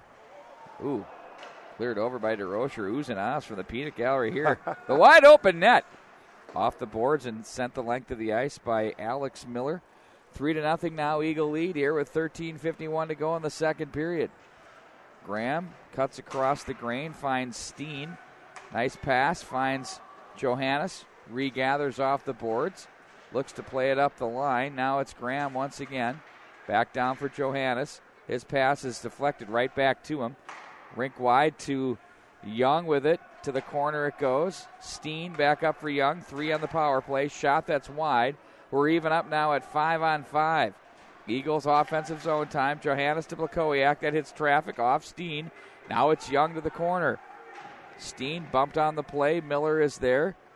Steen tries to fish, pulls it away, and there are the Jags to find an opening with Jay Johnson. Back at center. Young plays ahead through everyone. That's swatted right back into the Eagle territory. We're just about 4 minutes into this period, and it's 3-0 Eagles. Well, it looks like Eden Prairie's kind of found their confidence. Being up 3 goals early in the second period seems to have settled them down a little bit. They're in rhythm right now, very confident with the puck, very patient as well. But the Jaguars just seem to be in a reactive mode. They aren't pushing the pace anymore. They aren't challenging as much. They're back on their heels. It's a team that's got to move forward, but a lot of time in the Jaguar zone, obviously, with the special teams. Good save by Vanderwaa again. Absolutely. And you know what? To that point, Bart, when you're shorthanded, you're really playing zone defense. Indeed you are. It's really tough to get out of that mindset. And that's a good point, because it forces you to be in a reactive mode, and now they just have to get out of it. But they just have to get possession of the puck and start skating, moving their feet again. Eden Prairie is doing a good job of taking anything away from the Jaguars to this point, but the penalties certainly don't hurt the Jaguars' cause. Getters up the wall, played down by Gray Irwin. Now the defenseman Lucas Panvika plays up the boards. Trumpy finds the opening and sends it right back down. Borchardt's there on the forecheck. Now it's going to be played to the corner. Duraney was there. Duraney comes away with it. He's bothered, though. All over him is A.J. Robble. Now Duraney somehow finds it out of the corner. From the end line, Blakowiak is there. Or check that was Borchardt. Now it's going to be Duraney once again with it. Cycles back in behind the net. Wolf is there. Plays to the right wing wall. Getterts off a pair of skates. Panvika with the mane flowing out of the back of the bucket. It's impressive.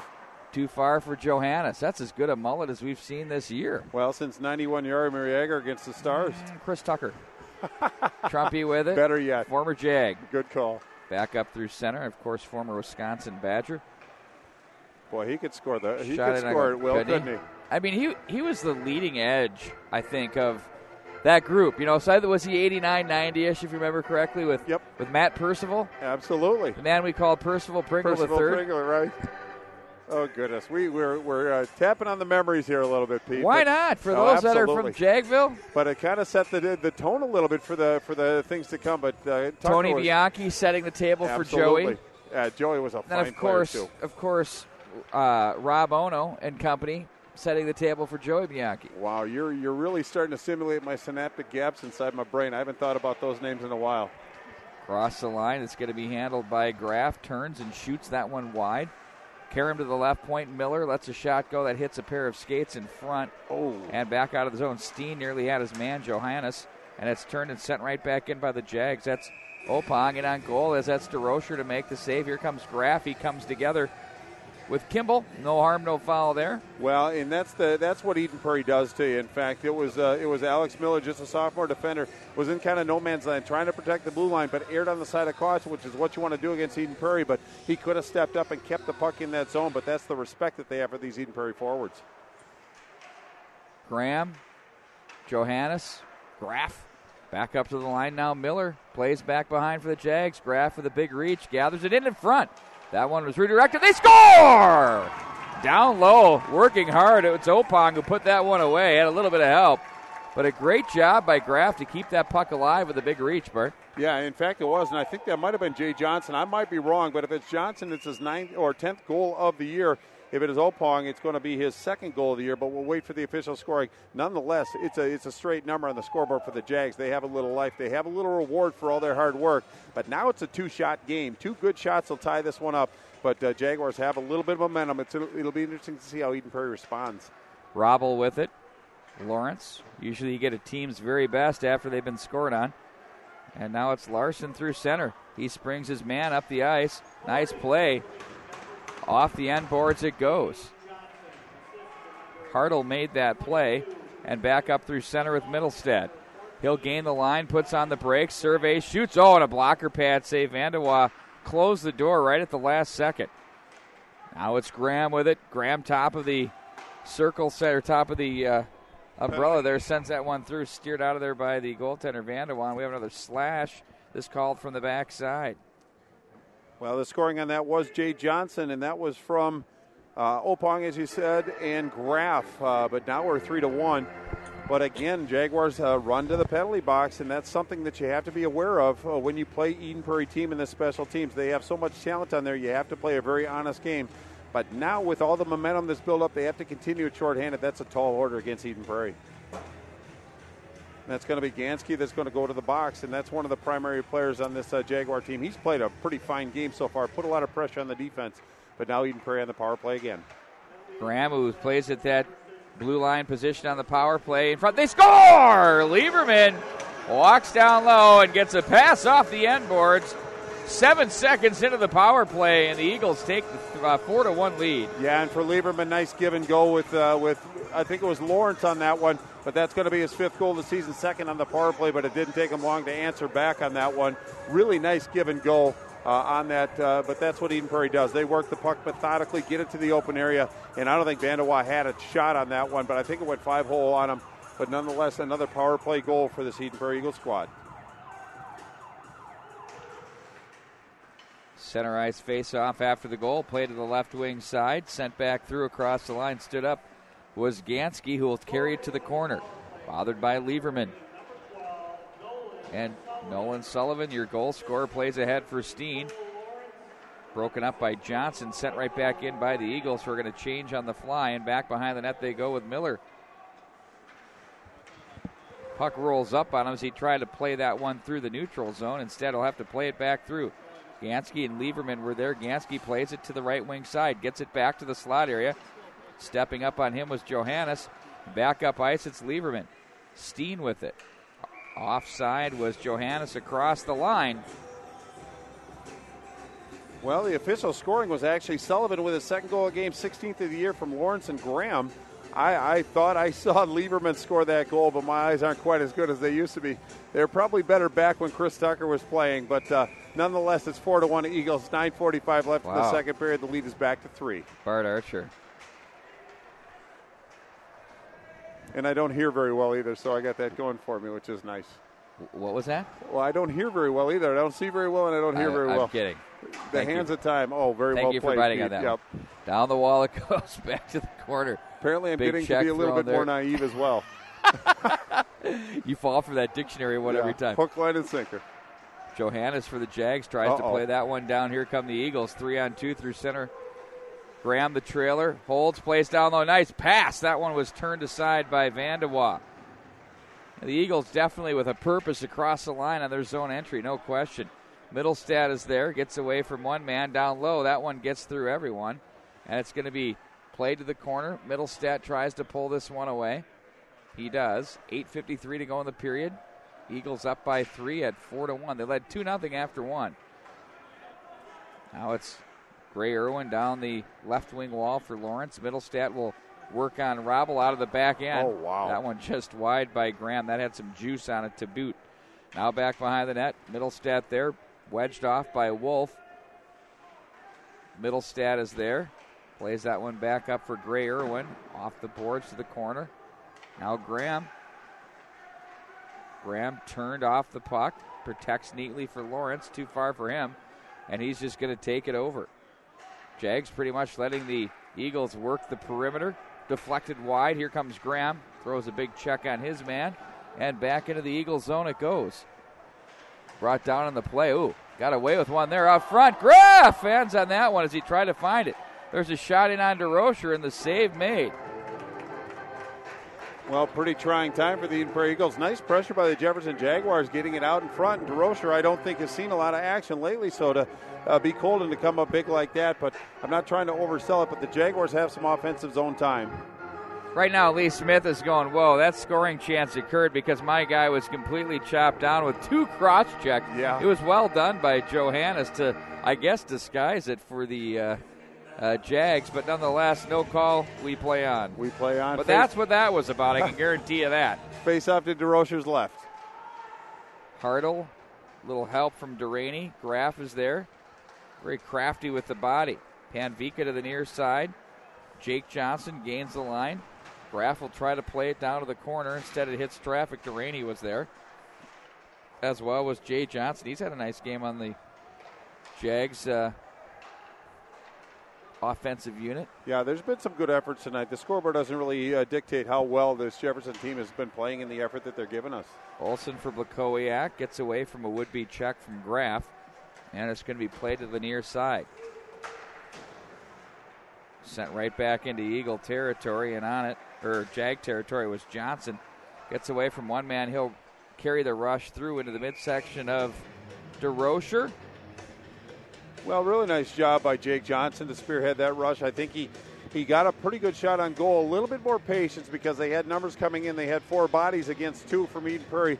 Maybe bring it in, draw the defenseman into your area, and then dish it off. But anytime you can get a shot on goal like that, it's a good shot, but easy save by DeRocher. Off the face-off, Johannes with it for the Eagles. Cuts back to the forehand. Scores! Nice little play there. He dragged the defense went back against the grain, and he gives his club the 5-1 lead. Yeah, and for Johannes, that's going to be his 6th goal of the year. I think that shot probably fooled Vandewa a little bit. He's taking a little moment of reflection on that one, but just cut back into the middle. Got a little better angle on that one. Just set one along the ice, beat Vandewa. But now we're 5-1. But for, as I said, Johannes, that's his 5th goal. He actually is one of those players that can step up and really kind of cut you off at the knees a little bit, take your energy away. But what a big goal that was. Well, it's one of those ones as a goaltender, speaking from experience, you know where he's going. Yep. Penalty coming up. This one will be on the Jags.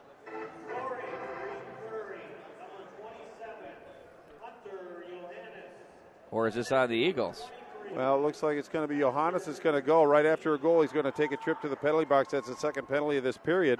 But now Jefferson Jaguar has a golden opportunity to get back into this contest and punch one in. But they have 2 minutes of power play time as Johannes is in the box. 6:47 left in the 2nd period. The time is now for the Jaguars to strike.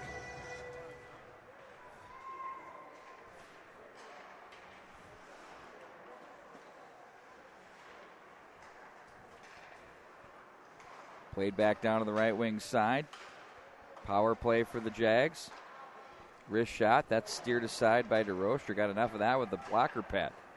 Opening found and sent by Nolan Sullivan.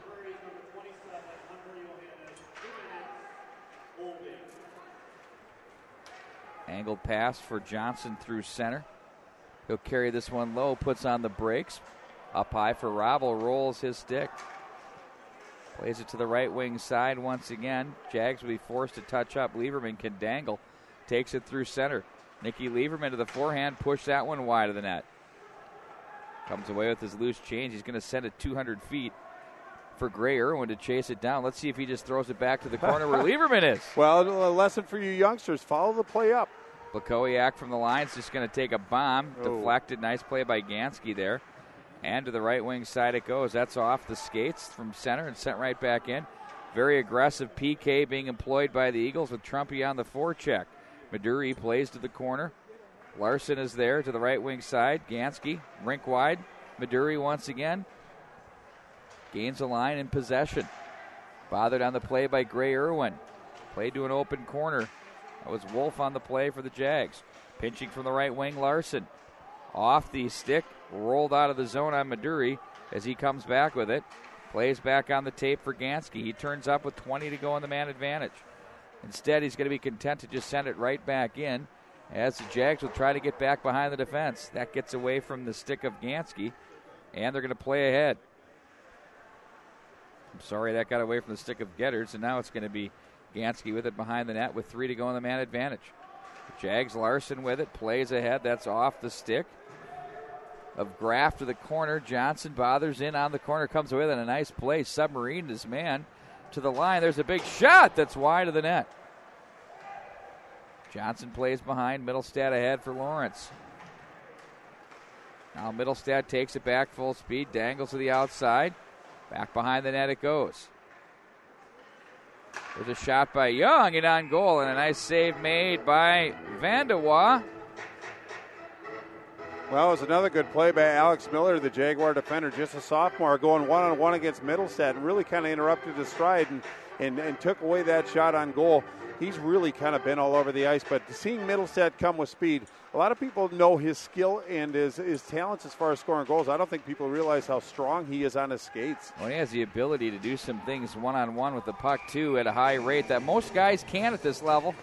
We see Graham working the same things. Yeah, indeed. In fact, what a great compliment they are to each other. And you can throw, obviously, Lawrence in that mix as well. But Middleset, he's got such speed north to south, but I think people underestimate his east-west game because he can move at a high rate of speed side to side. Very elusive, very difficult to defend. But I just want to make a point that Alex Miller's done a pretty good job trying to contain him so far. Back up at center, picked off by Johnson as he sends that one, and that's Jake Johnson. Of course, Jay Johnson is the freshman, and Jake Johnson is the senior. Yeah, and we've said both of their names quite a bit tonight, and I think the freshman's actually done quite a good job. He's very standout, no question. Well, a lot of times you can't really be on the high school level of accomplished programs like the ones we have if you can't play. Everybody's pretty good, but these guys, they fit in quite well and they blend in for all the right reasons. Well, I'm a believer, Bart, at the freshman age. I mean, there's two schools of thought. A lot of these kids are being redshirted as kindergartners. We know that. Well, that's the truth, and they're being given the extra years so they would be 10th graders. Sure. And some of that comes into play, too, in today's world, let's be honest. And at the end of the day, though, if you're a true freshman, not redshirted, you better be pretty special to be able to extend it out on this sheet because there's a big difference between 15 and 18. Oh, absolutely. In some instances going on 19, as we've seen. And we've seen some pretty accomplished freshmen, Absolutely. starting with Darby Hendrickson, starting with Tom Nevers. There's a whole host of Crowley. them that have had an impact. Crowley, another one. Ness. Wow. Ooh, they had a man down low. There's a chance there for the Jags. Larson. Tucked in behind the net. They try to go backdoor, short side. 5-1 the score here. Took him a bit to get that fifth goal up on the scoreboard. Even I was getting fooled up here in the booth. I went back to my notes just to make sure. I counted myself. Nathan Johannes. Now it's from the right point, wide of the net by Miller. And the Jags, Johannes once again wins the battle. Walks the line in front. Here's a shot. Scores! Wes Wolf pulls in the rebound down low. A nice play along the way. Yeah, and for Wolf. Oh, wait, hold the phone. If that one counts, that'd be Wolf's first goal of the season, but Coach Lindquist wants a little clarification on that one. Wow, let's take a look at this on the replay. Go back once again.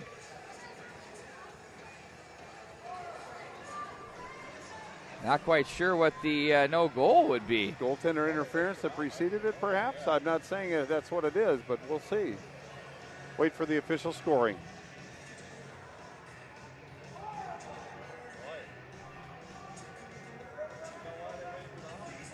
Wow, face-off outside the zone. Been around the game a long time, and I have no idea why that one would have been waived. Wow. Let's take a look at that replay one more time, shall we? Lieberman now. We'll see if the stakes get a little higher now. That was a nice play and a great setup there. I really think so, too. And the goaltender, I think, was outside the blue. We'll have to wait till the replay. But boy, kind of an interesting call. Sullivan, Steen now. Johannes is there.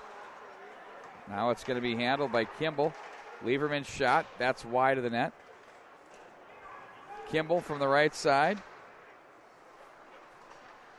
Hunter Johannes over skates, protects the puck.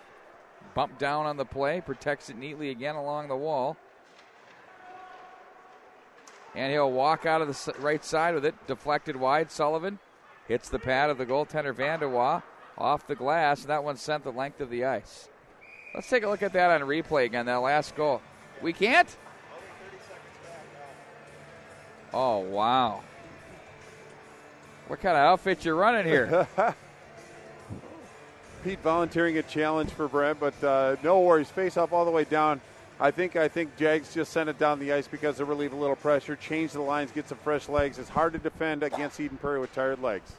Blakowiak played ahead. Here comes Johnson with it to the forehand. He's whacked on the play, and there's going to be a penalty coming up. That to Trumpy. Either Trumpy or Gray Irwin, one of the two. We'll have to wait and see. But pretty good speed, actually, by Jay Johnson to even get that shot off, but interrupted by the person, it looks like it's going to be actually Gray Irwin that's going to go to the box. Almost a pretty good penalty in that respect. Broke his twig on that one, too, so insult to injury on that one. But the Jefferson Jaguars, that's what happens when you move your feet and put pressure on. If you can play pressure hockey, these things are going to come from that. Now they get an opportunity to cut the lead. We're 5-1, 132 left in the second period. The benefit for the Eagles is you can cut it, put your ones out there for the first part of this, and if they can withstand, then they can start the period shorthanded with their ones as well. But that's the saving grace, the silver lining. Foot race will ensue on it now. It's going to be Gansky. Bothered on the play by Steen behind the net. Steen brought down by Gansky. Just befuddled in the corner. Looks like a dad wondering where was the call. Back out of the... I enjoy those little things along the side, is watching people behind the glass. Trying to communicate with an official that's not looking at him. Set right back. It's true. Right back they'll into never the acknowledge Jaguar zone with less than a minute to play in the period. Part of the parent therapy, perhaps. Gansky for Graff. That was great stuff. Lieberman plays that one in wide of the net. Graham is there. Turns away from traffic. Middlestat comes away with the puck. Oh, nice pass. Lieberman, backhand, scores! Oh, my word. That's about as good as it gets, ladies and gentlemen. 6-1, Eden Prairie here in the second. Yeah, and they let Vanderwaa out to dry on that one. Actually, especially being a man down, the Eagles. But one of the Jaguar defenders, I'm not going to call him out by name, lost his stick, decided to go get it in the corner and open up the middle part of the ice. And if you can see one-on-one with a goalie against this Eden Prairie talented forward, that's a tall order. But still 1:06 left on the penalty to the Eagles, but they boosted their lead to 5 now. 6-1, 38.4 left in the second period. A shorty, mind you, in the old house, she going on the move. What more do you want? Hold it, freeze the goaltender, gain some ice, pull it to the backhand, boom, see you later. 27 to go in the period. Out front they go, looking for Blakowiak. And shoveled ahead for Jay Johnson across the line. Robble is there, and that one's whistled down for an offside call. Well, the official scoring is Lieberman on this one. I tried to give him one earlier, but they wouldn't let me. But that's his 5th goal of the year. Second shorty on the season so far, and that was from Middlestat and Graham as well. But that's where we sit right now, just 18.3. If Jags can punch one in these final seconds, get some energy going into the period, but obviously a tall order going against the Eden Prairie Eagles in their own backyard. With the man advantage, they have a definite opportunity here. Yep.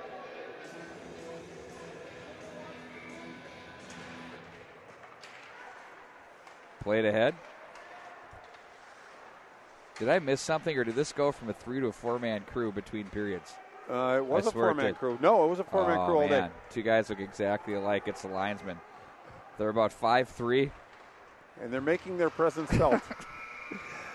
Back to the left wing it goes as that ends the period. But, Pete, I did an Edina game against Wayzata last week, and they had a 4-man crew.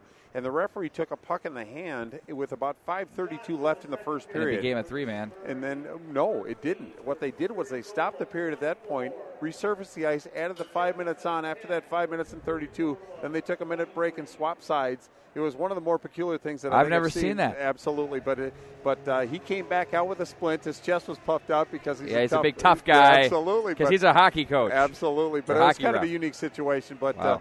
But where we're sitting right now, obviously, I think, coming into Eden Prairie Community Center is a tall order for any team to have success, and I think the Jaguars have played pretty well, but I think they're a victim of certain circumstances. Putting Eden Prairie, there are 3 goals that have been on special teams, 2 power plays, 1 shorthanded.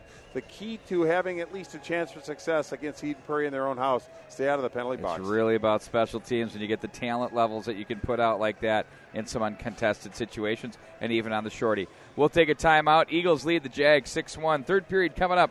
High school hockey continues right after this. Hey, pal, if you haven't swung over to CrankyApe.com, then you're missing the coolest auction site on the web.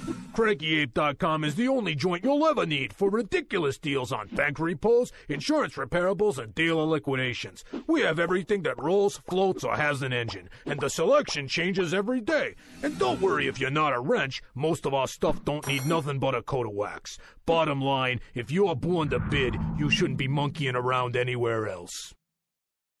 Great food and great sports. It's the Tavern on 4 and 5 in Eden Prairie. This season, the Tavern on 4 and 5 will be showing several PSB broadcasts of Eden Prairie boys hockey on the big screen TVs. So make it a night out. Get some great food and watch the EP boys hockey team at the Tavern on 4 and 5.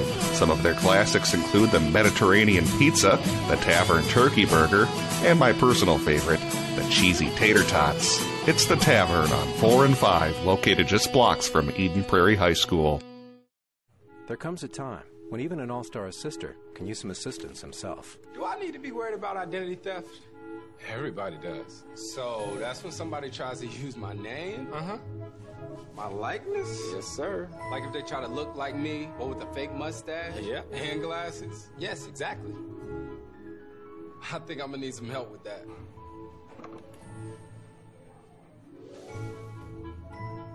When assisting is in your blood, you know it.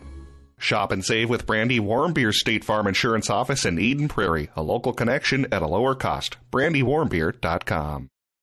I really loved this book. Me too. What was your favorite part? The beginning? The beginning was good.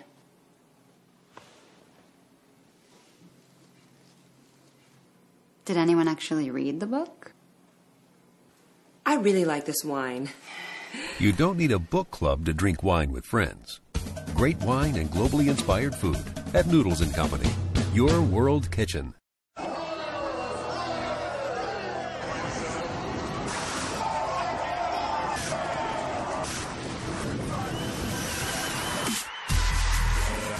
toughest sport on skates.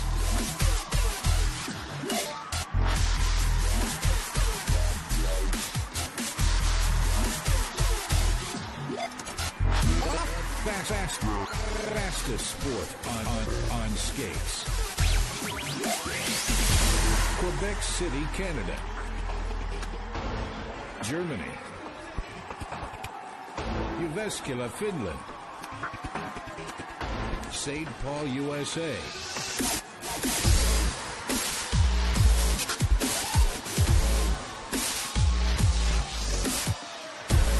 Watch it live. RedBullCraftIce.com. Winter.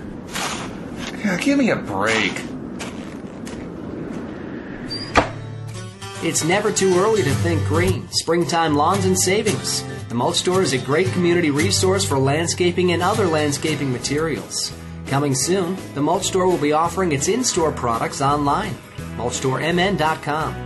Browse and buy mulch, soils, grass seed, rocks, edging, and more.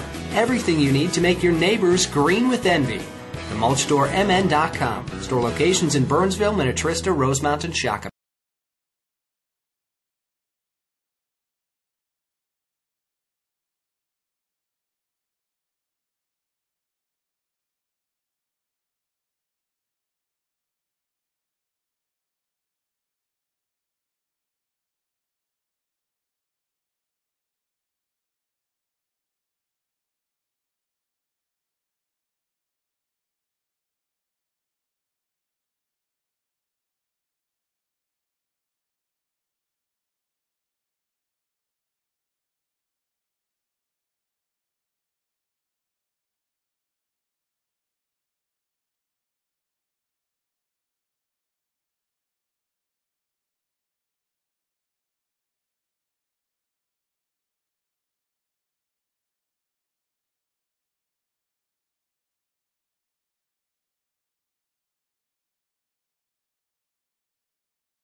I like the blade on this one.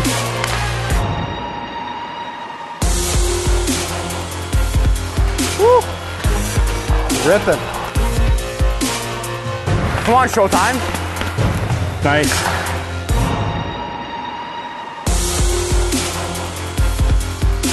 Good pop on the stick. Oh, that felt good. After years of research, introducing the all-new X-Core 9. Featuring a compressible urethane insert strategically embedded in the core of the stick's blade. For unmatched accuracy, puck control, and wood-like feel. Truly game-changing.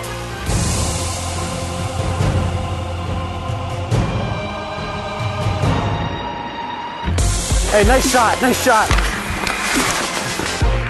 Oh, he's got the wheels on. Yeah!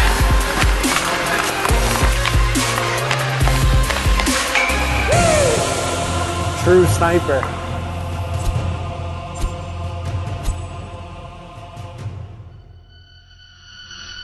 Made true, play true.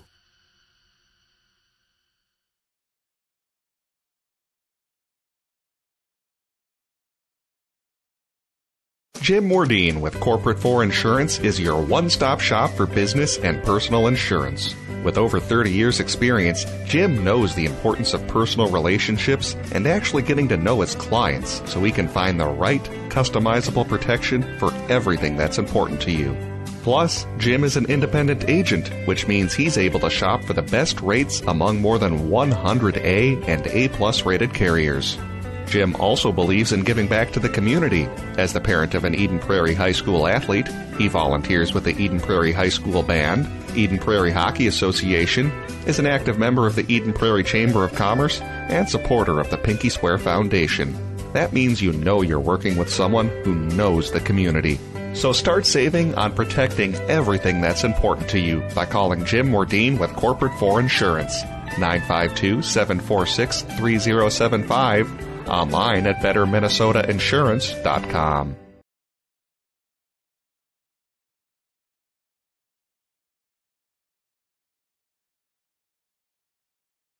Hi, this is Tom Leonard at Fury Motors, Chrysler, Jeep, Dodge, and Ram, and I'd like to invite you down to our year-end blockbuster sales event with 0% interest to 75 months on some of our most popular vehicles, like the Dodge Charger, Chrysler 200, Chrysler Town & Country, Ram 1500, and the Jeep Cherokee, all 0% interest, zero, none, the Big O till 2022, all right here at Fury Motors, 494 in Concord.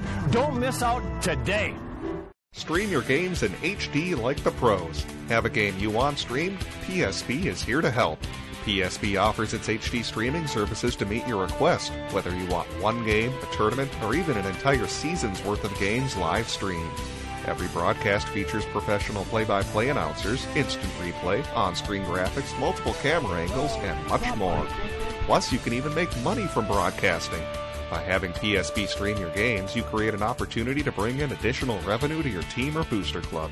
You can make money from pay-per-view broadcasts, DVD and digital download sales of the broadcasts, and even control of the advertising space on the broadcasts. So what are you waiting for? Get your team on air and stream in HD like the pros. Contact production at pspmn.com to get started today.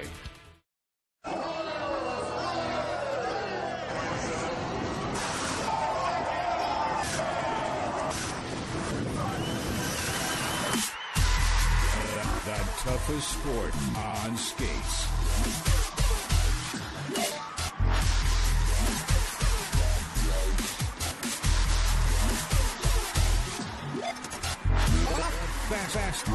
Fastest sport on skates.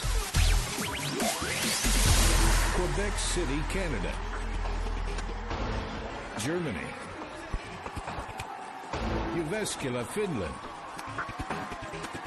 St. Paul, USA.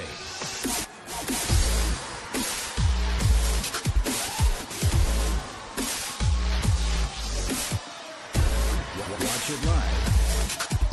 RedBullCrashed.com. Dudes, been a couple. Welcome back to the Eden Prairie Community Center, home of the Eden Prairie Eagles, who hold a hefty 6-1 lead after 2 periods of play, Bart Archer. Ooh, look at this. Love the music. Yeah, they got your attention. We still have Gray Irwin in the box for the Eden Prairie Eagles. So power play for another 28 seconds for the Jaguars, down by 5 goals. They got some work to do, Pete. Underway here to start the third period. We're perilously close to running time here if the Eagles score one more goal and don't allow another. Sent the length of the ice by the Eagles. Sullivan peels that off the boards. It's going to be picked up by Johnson. Johnson with it now. Jake Johnson plays left wing side. Miller, Lieberman with it. Underneath the stick of Steen, and left wing side for Miller. Angled back through center. Chipped over for Lieberman, who plays it rink wide. Kimball down on the play. Goes Opong. As the Jags will play it back up through center. Nice little pass Johnson for Graff. Middlestat was there to clog the center of the ice and force a turnover. Jags get it back. They'll throw it back in. Quick pace here to start the third period. Johannes picked off at the line, looking to get away from one man is Maduri, as he's bothered by Middlestat. Kimball is there, back behind the net, on the stick for Gansky, who protects the puck up to the line. Robble toes it, gets away from one man, wrist shot in on goal. That's held on to by DeRocher, and the faceoff will come up to his left. Well, a little bit of a quick whistle, but A.J. Robble did a nice job of dancing around the Eden Prairie Eagle and getting a pretty good shot on goal at top of the right dot, but DeRocher, nice job of making that stop, but the referee's quick on that whistle, face off to his right. Pete, I'm thinking if you're Coach Jeff Lindquist, you're down 5 goals in the third period. You want to win this period. You want to reestablish the Jefferson Jaguars style of play.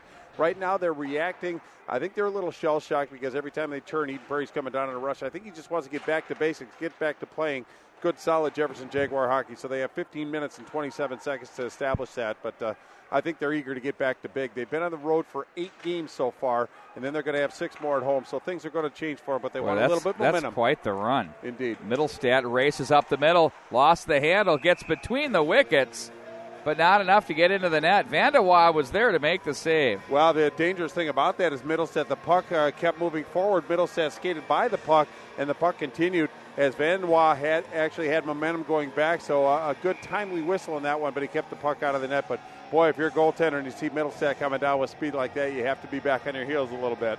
What's so great about Middlestat's game is he can play so many different speeds and maintain possession and use his skill at those speeds effectively. There's a shot that's buzzed wide of the net. Eden Prairie zone is where the biscuit is right now, of course, and out they go. Lawrence for Middlestat. He has Graham on the right wing. Graham with some ice. You know, it's interesting. You see the parting of the Red Sea there as they have to honor the passing in the zone entry of the Eagles. That opened up ice for Graham. Yeah, I think the proximity of the defenders are actually a little bit too tight. You want to have a little bit of spacing between them, but they always seem, whenever the Middlestat line comes down, it's either the weak side is wide open or the trailer coming in. So if they can get a little help from their forwards, they can probably defend a little bit better. But, boy, those are 3 very talented players out there. So, in Jefferson, it's not unique to them to have to defend against these guys. And many have tried and many have failed. On the rush, Bart, that's as good a team as I've seen as a group across the line that force you to, you have to honor every option because they're going to use it and they're going to be effective with it. And a lot of it's pacing, too. The Jaguars are a little shell-shocked, so the defenders are bailing from the zone a little bit. There's a chance in on goal. DeRocher makes the save. Bidding down low once again was Johnson. Yeah, it was actually a pretty good sequence right there for Jefferson, getting it in tight, forcing DeRocher to make a save. But what I was saying is pacing. It's when the defenseman leaves the zone, when Eden Prairie's on the exit, they're just allowing too much space. And with a guy like Middlestat, they get too much speed and really puts more pressure on themselves. But the forwards have to come back and help. That shot hits some equipment, chips up and out of play. But again, you can't blame Jefferson being a little aggressive on the forecheck, trying to make something happen, put pressure on the defenders. But if you don't have possession, the third guy's got to stay high so they can at least give them a chance to defend through that neutral zone. But too much speed by Eden Prairie. Graff will lean in to take the draw against Sullivan. Off the end boards it goes. Johnson is there, looks down low. He had a man there in Opong, but instead it's the Eagles. They try to play for Hunter Johannes as he'll gather in his own zone with Miller. Steen gets a stick on that breakout attempt. It's held in by Sullivan down the wall, who comes away with it. Bothered on the play by Opon. And now Johannes sends that one wide of the net. Steen will fight to the corner near side. Nice battle there with Tristan Larson of the Jags. Larson will poke ahead of the right wing. Johannes open wing, he goes with it. Stepping up is Miller. He finds an opening. They send it back the length of the ice. No icing on the play. 13:45 to go here in the third period. Lieberman with it, surveys the scene. Gains center ice. Puts that one in on goal. Steered aside. Panvika slides that one to the slot. Lieberman comes away with it. Backdoor they go. Nolan Sullivan shoots, and a nice save made by Vandewauk. Again, throws the right pillow with authority. Swatted at by Sullivan, hits traffic. Out come the Jags out of the zone with Lascarbo. Gets away from one man, full speed, down low. Nice play, in on goal. A nice blocker pad save by DeRocher. Lascarbo with a little how's she going move there on the defense. Yeah, I kind of like the way the Jags have been playing this period. They've been winning some battles and then possessing the puck, and that move right there just kind of shows that they have purpose out there. They have their focus back a little bit, and they're being quite effective so far this period. Robble gets it back down low. They had Lascarbo open down front.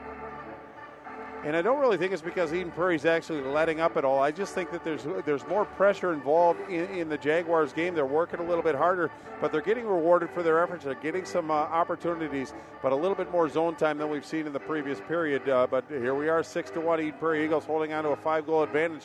But Jefferson, as we said, starting to kind of get back into the flow of this game a little bit, putting some good pressure on. From the right side, shot from the points, pulled away out of the zone by Duraney. Now Blakowiak is there, submarined. Duraney to the corner, penalty.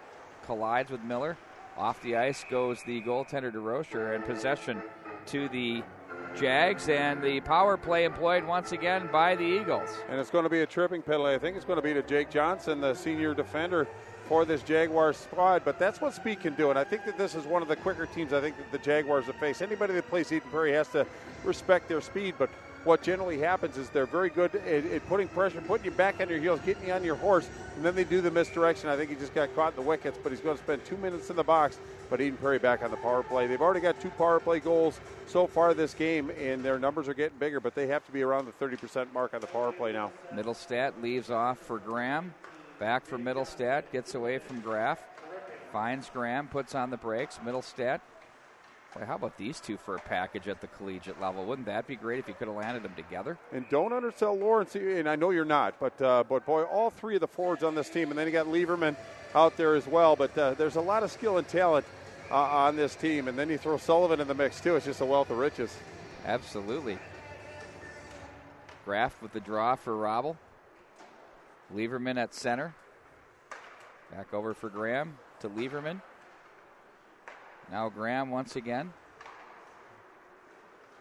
Nice piece of passing there. They find Middlestat in stride across the line. Goes inside out. Try to pull the trigger. They get money down low, and Vandewauk gets the big glove on that. Nearly found the 5-hole there. Yeah, again, in fact, and the puck's doing the work. One thing Middlestat's very good at is he works with the puck. He doesn't fight it at all, but again, there's a glaring example of how much respect they have for him. As soon as he gets the puck, one thing I like about Middlestat is a lot of players focus on their individual talents. What he does is he disperses the puck, gets everybody involved, and shows their skills as well. Makes other players better. Hunter Johannes plays to the corner. Back door was open for Wesley Young. Couldn't pull the trigger. Off the heel it went. And chipped off the glass and out by Maduri. And it's going to be picked up by Graham behind his own net. Going to wind it up. No ill effects from his sick day on Tuesday. That, of course, a tie to St. Thomas Academy. Eagles looking to pick up their first win in their last 2 games. Back up to the line. Graham with it. Johannes down low. Wrist shot. They want to go high, short side. That was Blakowiak on the bid. Steen for Young. Left point. Now it's Graham. Touches over. Johannes wanted to pull the trigger. Instead, now it's Young with a big shot. Blocker pad save. Rebound. And Steen was down low. Couldn't quite get it as it went through the wickets. Boy, Vandewauk's made some outstanding saves tonight. Hunter Johannes for Graham behind the back. One-timer. That's blocked. Nice positioning there by Larson. Now it's going to be picked up by Steen. Boy, Larson, you could tell he felt that one. Back for Young. Graham with it. 18 in the man advantage. Johannes poked off his stick. And back up ice, it's Lascarbo who finds an opening and rings it back into the Eagle zone. 8 to go in the man advantage. He'll rush one more time out of the zone with Graham. Long pass fails to connect, and icing your call. Well, just 1 second left on the clock. But, yeah, just a little bit of a misfire in that one. He had a good head of steam. I thought he was going to bring the puck up the ice, but he saw, again, an open winger on that side. Just misfired a little. Face-off's going to be to DeRozier's left. 10:35 left in this period. Just 1 second left on the Jaguar penalty, but they get the offensive zone face-off. We'll be 5-on-5 now. For a while, anyway. Gray Irwin with it now. Sliding over is Gansky to pin his man on the boards. They come back together again, and back behind the net it goes. Andrew Irwin outlets left wing side. Foot race now. Connor Olson to the corner. He's ridden off the play by Panvika. Now it's Borchert with it. Connor Olson again. Emerson now with it. No relation to former St. Louis Blue Nelson Emerson. Back behind the net. Emerson ridden off the puck by Robble. Bumps off the boards. And unable to handle that was Johannes. Right back into the zone it goes. Panvika's going to ring the wall to Gansky. He's going to regroup in his own zone. Gansky with it. Loses the handle. Actually gives it back for Robble too far. Graham was surging off the bench. Nothing there. Gray Irwin behind his own net. Watched by Nathan Johannes. Irwin right wing for Graham. Nice little move, but didn't fool the freshman Johnson to play to the corner. Gray Irwin is bumped on the play to Andrew Irwin. Up the middle they go. That's off the stick of Lawrence, and the Jags across the line with Miller to the corner along the goal line in front. Steered aside by DeRocher. Hard off the glass, up and out of play.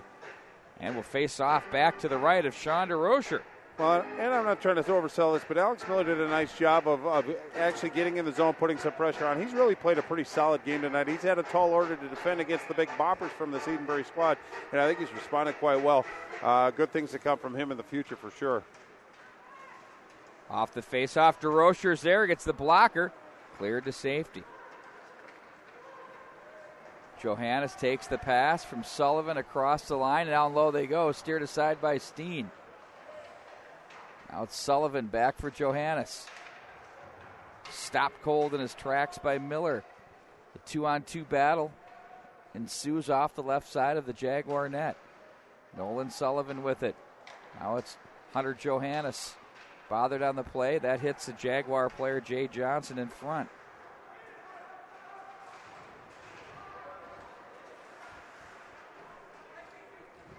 Now it's Steen. Jay Johnson, of course, Bart, a senior. I erroneously called him a freshman because the number 9 was next to him. That's how many goals he scored. Correct. I'm glad to see I read that column appropriately. So I didn't mean to offend the young man. No worries. Gets away from Kimball. He was honored that the voice of high school hockey called his name. Yeah. Yeah, all right. Back into the Jaguar zone it goes. Robble plays rink wide. Back up ice. Jake Johnson with it. Finds his man in Maduri. To the corner it goes. Stop. Trumpy was there for the Eagles. And Blakowiak from the left wing just plays to center. We heard a loud noise. And then a whistle. Yeah, and I think that's actually going to be Maduri that's going to go to the box. I don't know what the call was, Pete, but a stick came out of the Eden Prairie hand. It might be interference or something, but again, Jefferson just can't seem to stay out of the penalty box tonight, Pete, and I think it's just more reacting. You move your feet, you're able to check with your body. You stop moving your feet, you start checking with your hands and your stick, and that's when you can kind of run into some trouble. But again, Eden Prairie back on the power play again for 2 minutes. 7:48, just under 8 minutes to go. Eden Prairie looking to build on this 6-1 lead. What a great opportunity it is for him right now. Now it's Graham from the left point. Lieberman will walk down to the corner with it. Middlestat from the corner. Up for Graham. Now Lieberman. Middlestat holds. Graham. Snapshot high over the net. Puck is played back in behind. Lieberman in control. Back up for Graham. Gives off for Nolan Sullivan. Turns to the corner. Middlestat takes over. From the circle. Back for Sullivan. Up for Graham. Fanned on the puck. Poke to safety. Jay Johnson in on goal. Oh, he gets a stick in there as well. Johnson shoots, and there's a pad save. We'll see if they go penalty shot. Well, I don't think they're going to go penalty shot. He would have declared that, but certainly a case in point for that. But I didn't even really see the penalty, but he did get him with the stick, interrupted his stride a little bit. But nice job by Jay Johnson to get that shot off, but DeRocher held firm on that one. But now, minute 19, a 4-on-4, then the Jags are going to get their player, Madure, back, assuming that there isn't another penalty called, and they'll get an abbreviated power play. But there's going to be a lot of space out there, and with Eden Prairie's speed, boy, tall order, there's a lot of room to move out there. Lascarbo to take the draw. Behind the net it goes. Hartle misfires, and it's picked off. 4-on-4 hockey ensues. Hooking in the previous penalty was for unsportsmanlike conduct. Robble with it. Gains the line, carries this one low. Bumped off the play by Hartle, as it's going to be picked up by Gansky. Now Robble takes over. 4-on-4 here. The Eagles are playing as though they're shorthanded in a box. You could hear the bench yelling 4-on-4. Oops. Back out of the zone they go. Hartle gains the line, plays that one in. Ooh, gets jammed for his efforts. Turned away from what could have been trouble there. Right wing on the outlet they go. Gansky gets it back. Plays it to the left wing side. Now Robble will step up. Steen is there. And it's going to be handled once again by Johnson. Plays back to the right side for Miller. Drags a man with. Gives up to Graff, who finds Johnson across the line. Now it's Graff to the corner with Gray Irwin bothering him. Graff walks the corner. Picked up by Steen. Leaves ahead for Hunter Johannes. He'll walk to some open ice. Johannes shoots, and a glove save made by Vandewa. Wow. As he hangs on there.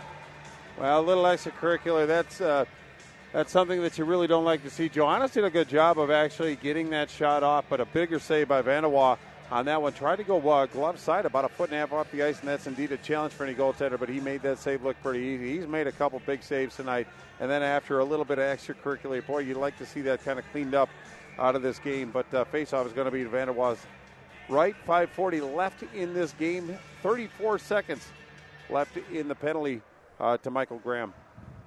Back behind the net, Miller with it. Races up the left wing side, sends that one back in behind. DeRocher up off the netting. They don't want Pete to catch a wild game at the first drive of the puck. Well, it's a conspiracy. Just more whistles. Yeah. Get a you know slower what, though, Zamboni driver. Based off what I saw last night, I'm going to be frank with you. No, I hear you. It's unwatchable hockey. I mean, is there anything else you can say? I mean, it's just bad. It's not. It just seems to be almost like a method of operation. Middlestad in on goal, holds it, shoots. Oh, he's going to draw a penalty for his efforts, too. Off goes DeRocher. Eagles will control. It'll now be a 6-on-5. That was a 5-on-5. Andrew Irwin there. He's going to regroup and play for Lawrence. Lawrence will survey the scene. Off Graham's stick. And it's chipped off the boards by Miller. So we'll get to see the power play another time here for Eden Prairie late in this game. Yes, indeed. They called a trip. I didn't see anybody actually go down, but again, a tripping penalty. But that's going to be Alex Miller. Again, we've said his name quite a bit tonight. Going to spend 2 minutes in the sin bin, feel shame. But, boy, the referees have really called a very, very tight game in this. And I'm not scrutinizing the officials, but I think they're a little bit more involved in this game than they should. You got to let them play. But if somebody's coming in on a breakaway and you put a stick on them, you almost have to let them play a little bit more. But that's a personal editorial, so I'm not saying I'm right. But they're not the views shared and owned by that of the mnhockeymag.com. Correct, yeah. 2-on-2 off the far wall with 1:45 to go in the man advantage. 4:33 in the period. Sullivan off the end boards. Walks behind the net, protects the puck. He'll circle away from trouble, finds Cole Lawrence, try to jam that one home. Vandewa has been fantastic here tonight. Yeah, you can say that about a goaltender that's given up 6 goals tonight, but he's really made some very difficult saves and played very consistent, giving his team a chance to compete. Sullivan with it. Dances away, plays back up to the near side. Lieberman finds Graham. Now it's Sullivan again. Tipped away from trouble. That was Johnson. Now it's Middlestad. Holds it, shoots it, that one wide. Sullivan will wait for some contact from Jake Johnson instead comes away with the puck, tries to put it to the slot area. Instead, it's picked off by the stick of Noah Gansky, and off the boards it goes. Boy, this Eden Prairie team's awful patient with the puck, Pete. A lot of confidence. Graham with it, puts on the brakes, gains the line. Down the rail for Lieberman. Back behind the net. Lieberman looked to the slot area, didn't like it. Instead, he's going to carry back up high. Maintains possession. Now Middlestat. Graham was right there before when he turned it over. Now it's going to be a 2-on-1 back the other way. Graff with it. He has Jay Johnson with it. Graff instead goes up high, nearly got his rebound back. And instead, here come the Eagles back up ice with 23 to go in the man advantage. Lawrence nearly stood up by Graff. The busy stick of Jay Johnson breaks that one up, but here's Lieberman with Duraney open down low. Bumped off the puck. Blakowiak is there. Big save by Vandewa. Tristan Larson made a nice play off the side of the cage as well. They keep it a 6-1 deficit. Well, it was a good idea by Blakowiak, trying to go short side glove, but it was Vandewa that actually made himself big and really kind of stretched out, took that shot away. Nice save and able to control that rebound. Really shows what an athletic goalie he is, but he's a very confident goalie. Giving up, as we said, 6 goals. He's played quite well. Just 11 seconds left in the penalty to Alex Miller, and then they'll be back to 5-on-5. Blakowiak gets away from one man. Big battle in front. Duraney. Stick came down on Robble. So he'll head to the sin bin, and it's going to be a power play for the Jags with 2:51 showing on the clock. Yeah, I just got the stick a little high as far as Duraney, but good battle in front of the net.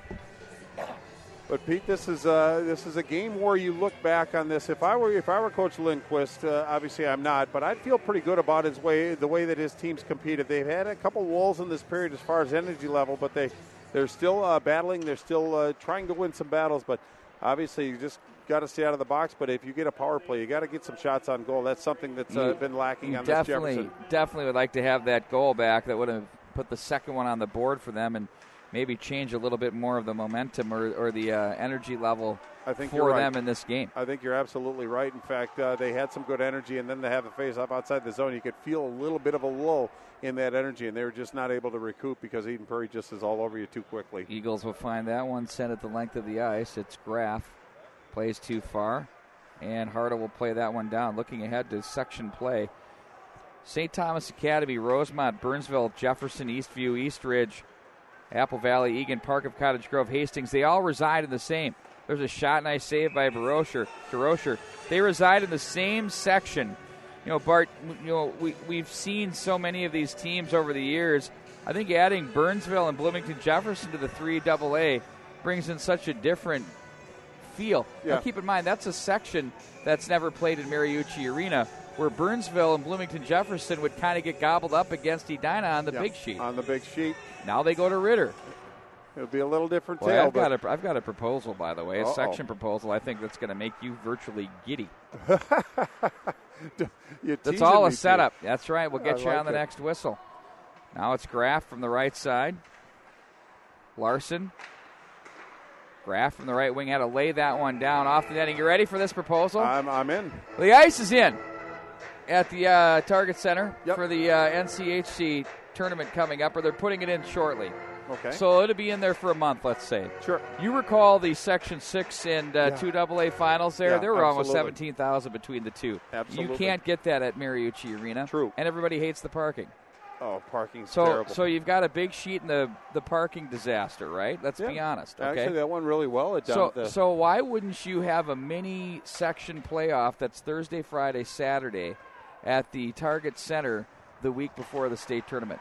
Turnover down low. Scores! Blakowiak on the turnover, and he makes it 7-1. Yeah, and for Blakowiak, that's his 6th goal of the season, 2nd goal of this game, and now we're boosting to 7-1. But just to give away a little bit of a defensive breakdown in the Jefferson Jaguar zone, I think they're looking at the clock hoping that it just winds down a little bit. They lost a little concentration, but Blakowiak, opportunity strikes, and again, Vandewa left out to dry again. Do you like my proposal? Oh, actually, I do. I've never Think been about a fan the energy of that Mariucci, would provide. But it's a level playing field of 200 by 85. Absolutely. I don't disagree with that because you play all year long generally. I mean, if you're Centennial or Wayzata or something, you have the Olympic sheet perhaps or down at Pick. But to work on a regulation and then go down to an open sheet like that, I think it's a little unfair to some teams. But not a bad proposal, P. Wagner. Well, there's so much energy around it. Then you rotate who plays Thursday, Friday, and Saturday each year to keep it even. Sure. Sent back in. Behind the net it goes.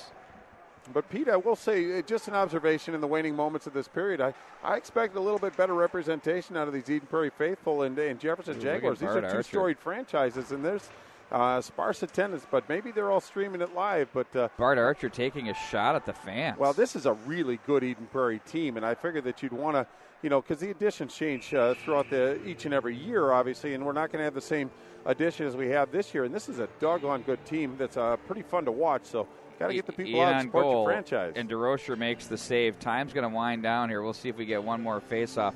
Get your CrankyApe.com player of the game prepared, because you're going to have to bring it in about 5 seconds. Oh, goodness. Pressure's on. There's a couple. We're going to just call it a day right here. Yep. That's going to do it. The Eden Prairie Eagles defeat the Bloomington Jefferson Jaguars by a score of 7-1 here at the Eden Prairie Community Center. And Bart Archer, your Cranky Ape player of the game? Well, and I'm not trying to be predictable, but I think he spearheaded all the pressure tonight. He made other players better. He tallied a goal, had an assist as well. But Casey Middlestead, the junior forward for Eden Prairie, I think he was the best player on the ice, and that's not to begrudge anybody else. I just thought he was a standout player that really put the Jaguars back on their heels and kind of set the tone for tonight. So Middlestead is going to be the player of the game tonight. You'll get no arguments out of yours truly. Bart will be back on the air next Wednesday night right here from this same facility. It's going to be the Eden Prairie Eagles and the Edina Hornets. Thursday night game of the week on a Wednesday? Are they playing on a Wednesday? I don't know. You said Wednesday. Oh, sorry, Thursday. Check your local listings. You know when it is. That's going to do it, folks. Thanks a lot for joining us here tonight. Congratulations to the Eden Prairie Eagles. Steady win, and the Bloomington Jefferson Jaguars fought to the very final buzzer indeed. For our entire crew, David Bowie on camera one, Brett Johnson marking the tape as we speak. I'm Pete Wagner. Good night, everybody.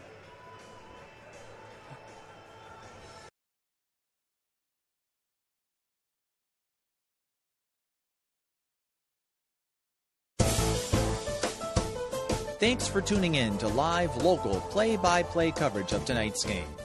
Catch all the action all season long on your home for Southwest Metro Sports, PSB Media. Tonight's game was brought to you by The Mulch Store, Brandy Warmbier's State Farm Insurance Office, Athlete PT, Noodles and Company of Eden Prairie, The Sun Current, The Tavern on 4 and 5, and in partnership with Minnesota Hockey Magazine and BEC TV. You can find an archived broadcast of tonight's game available 24/7 on PSBMN.com.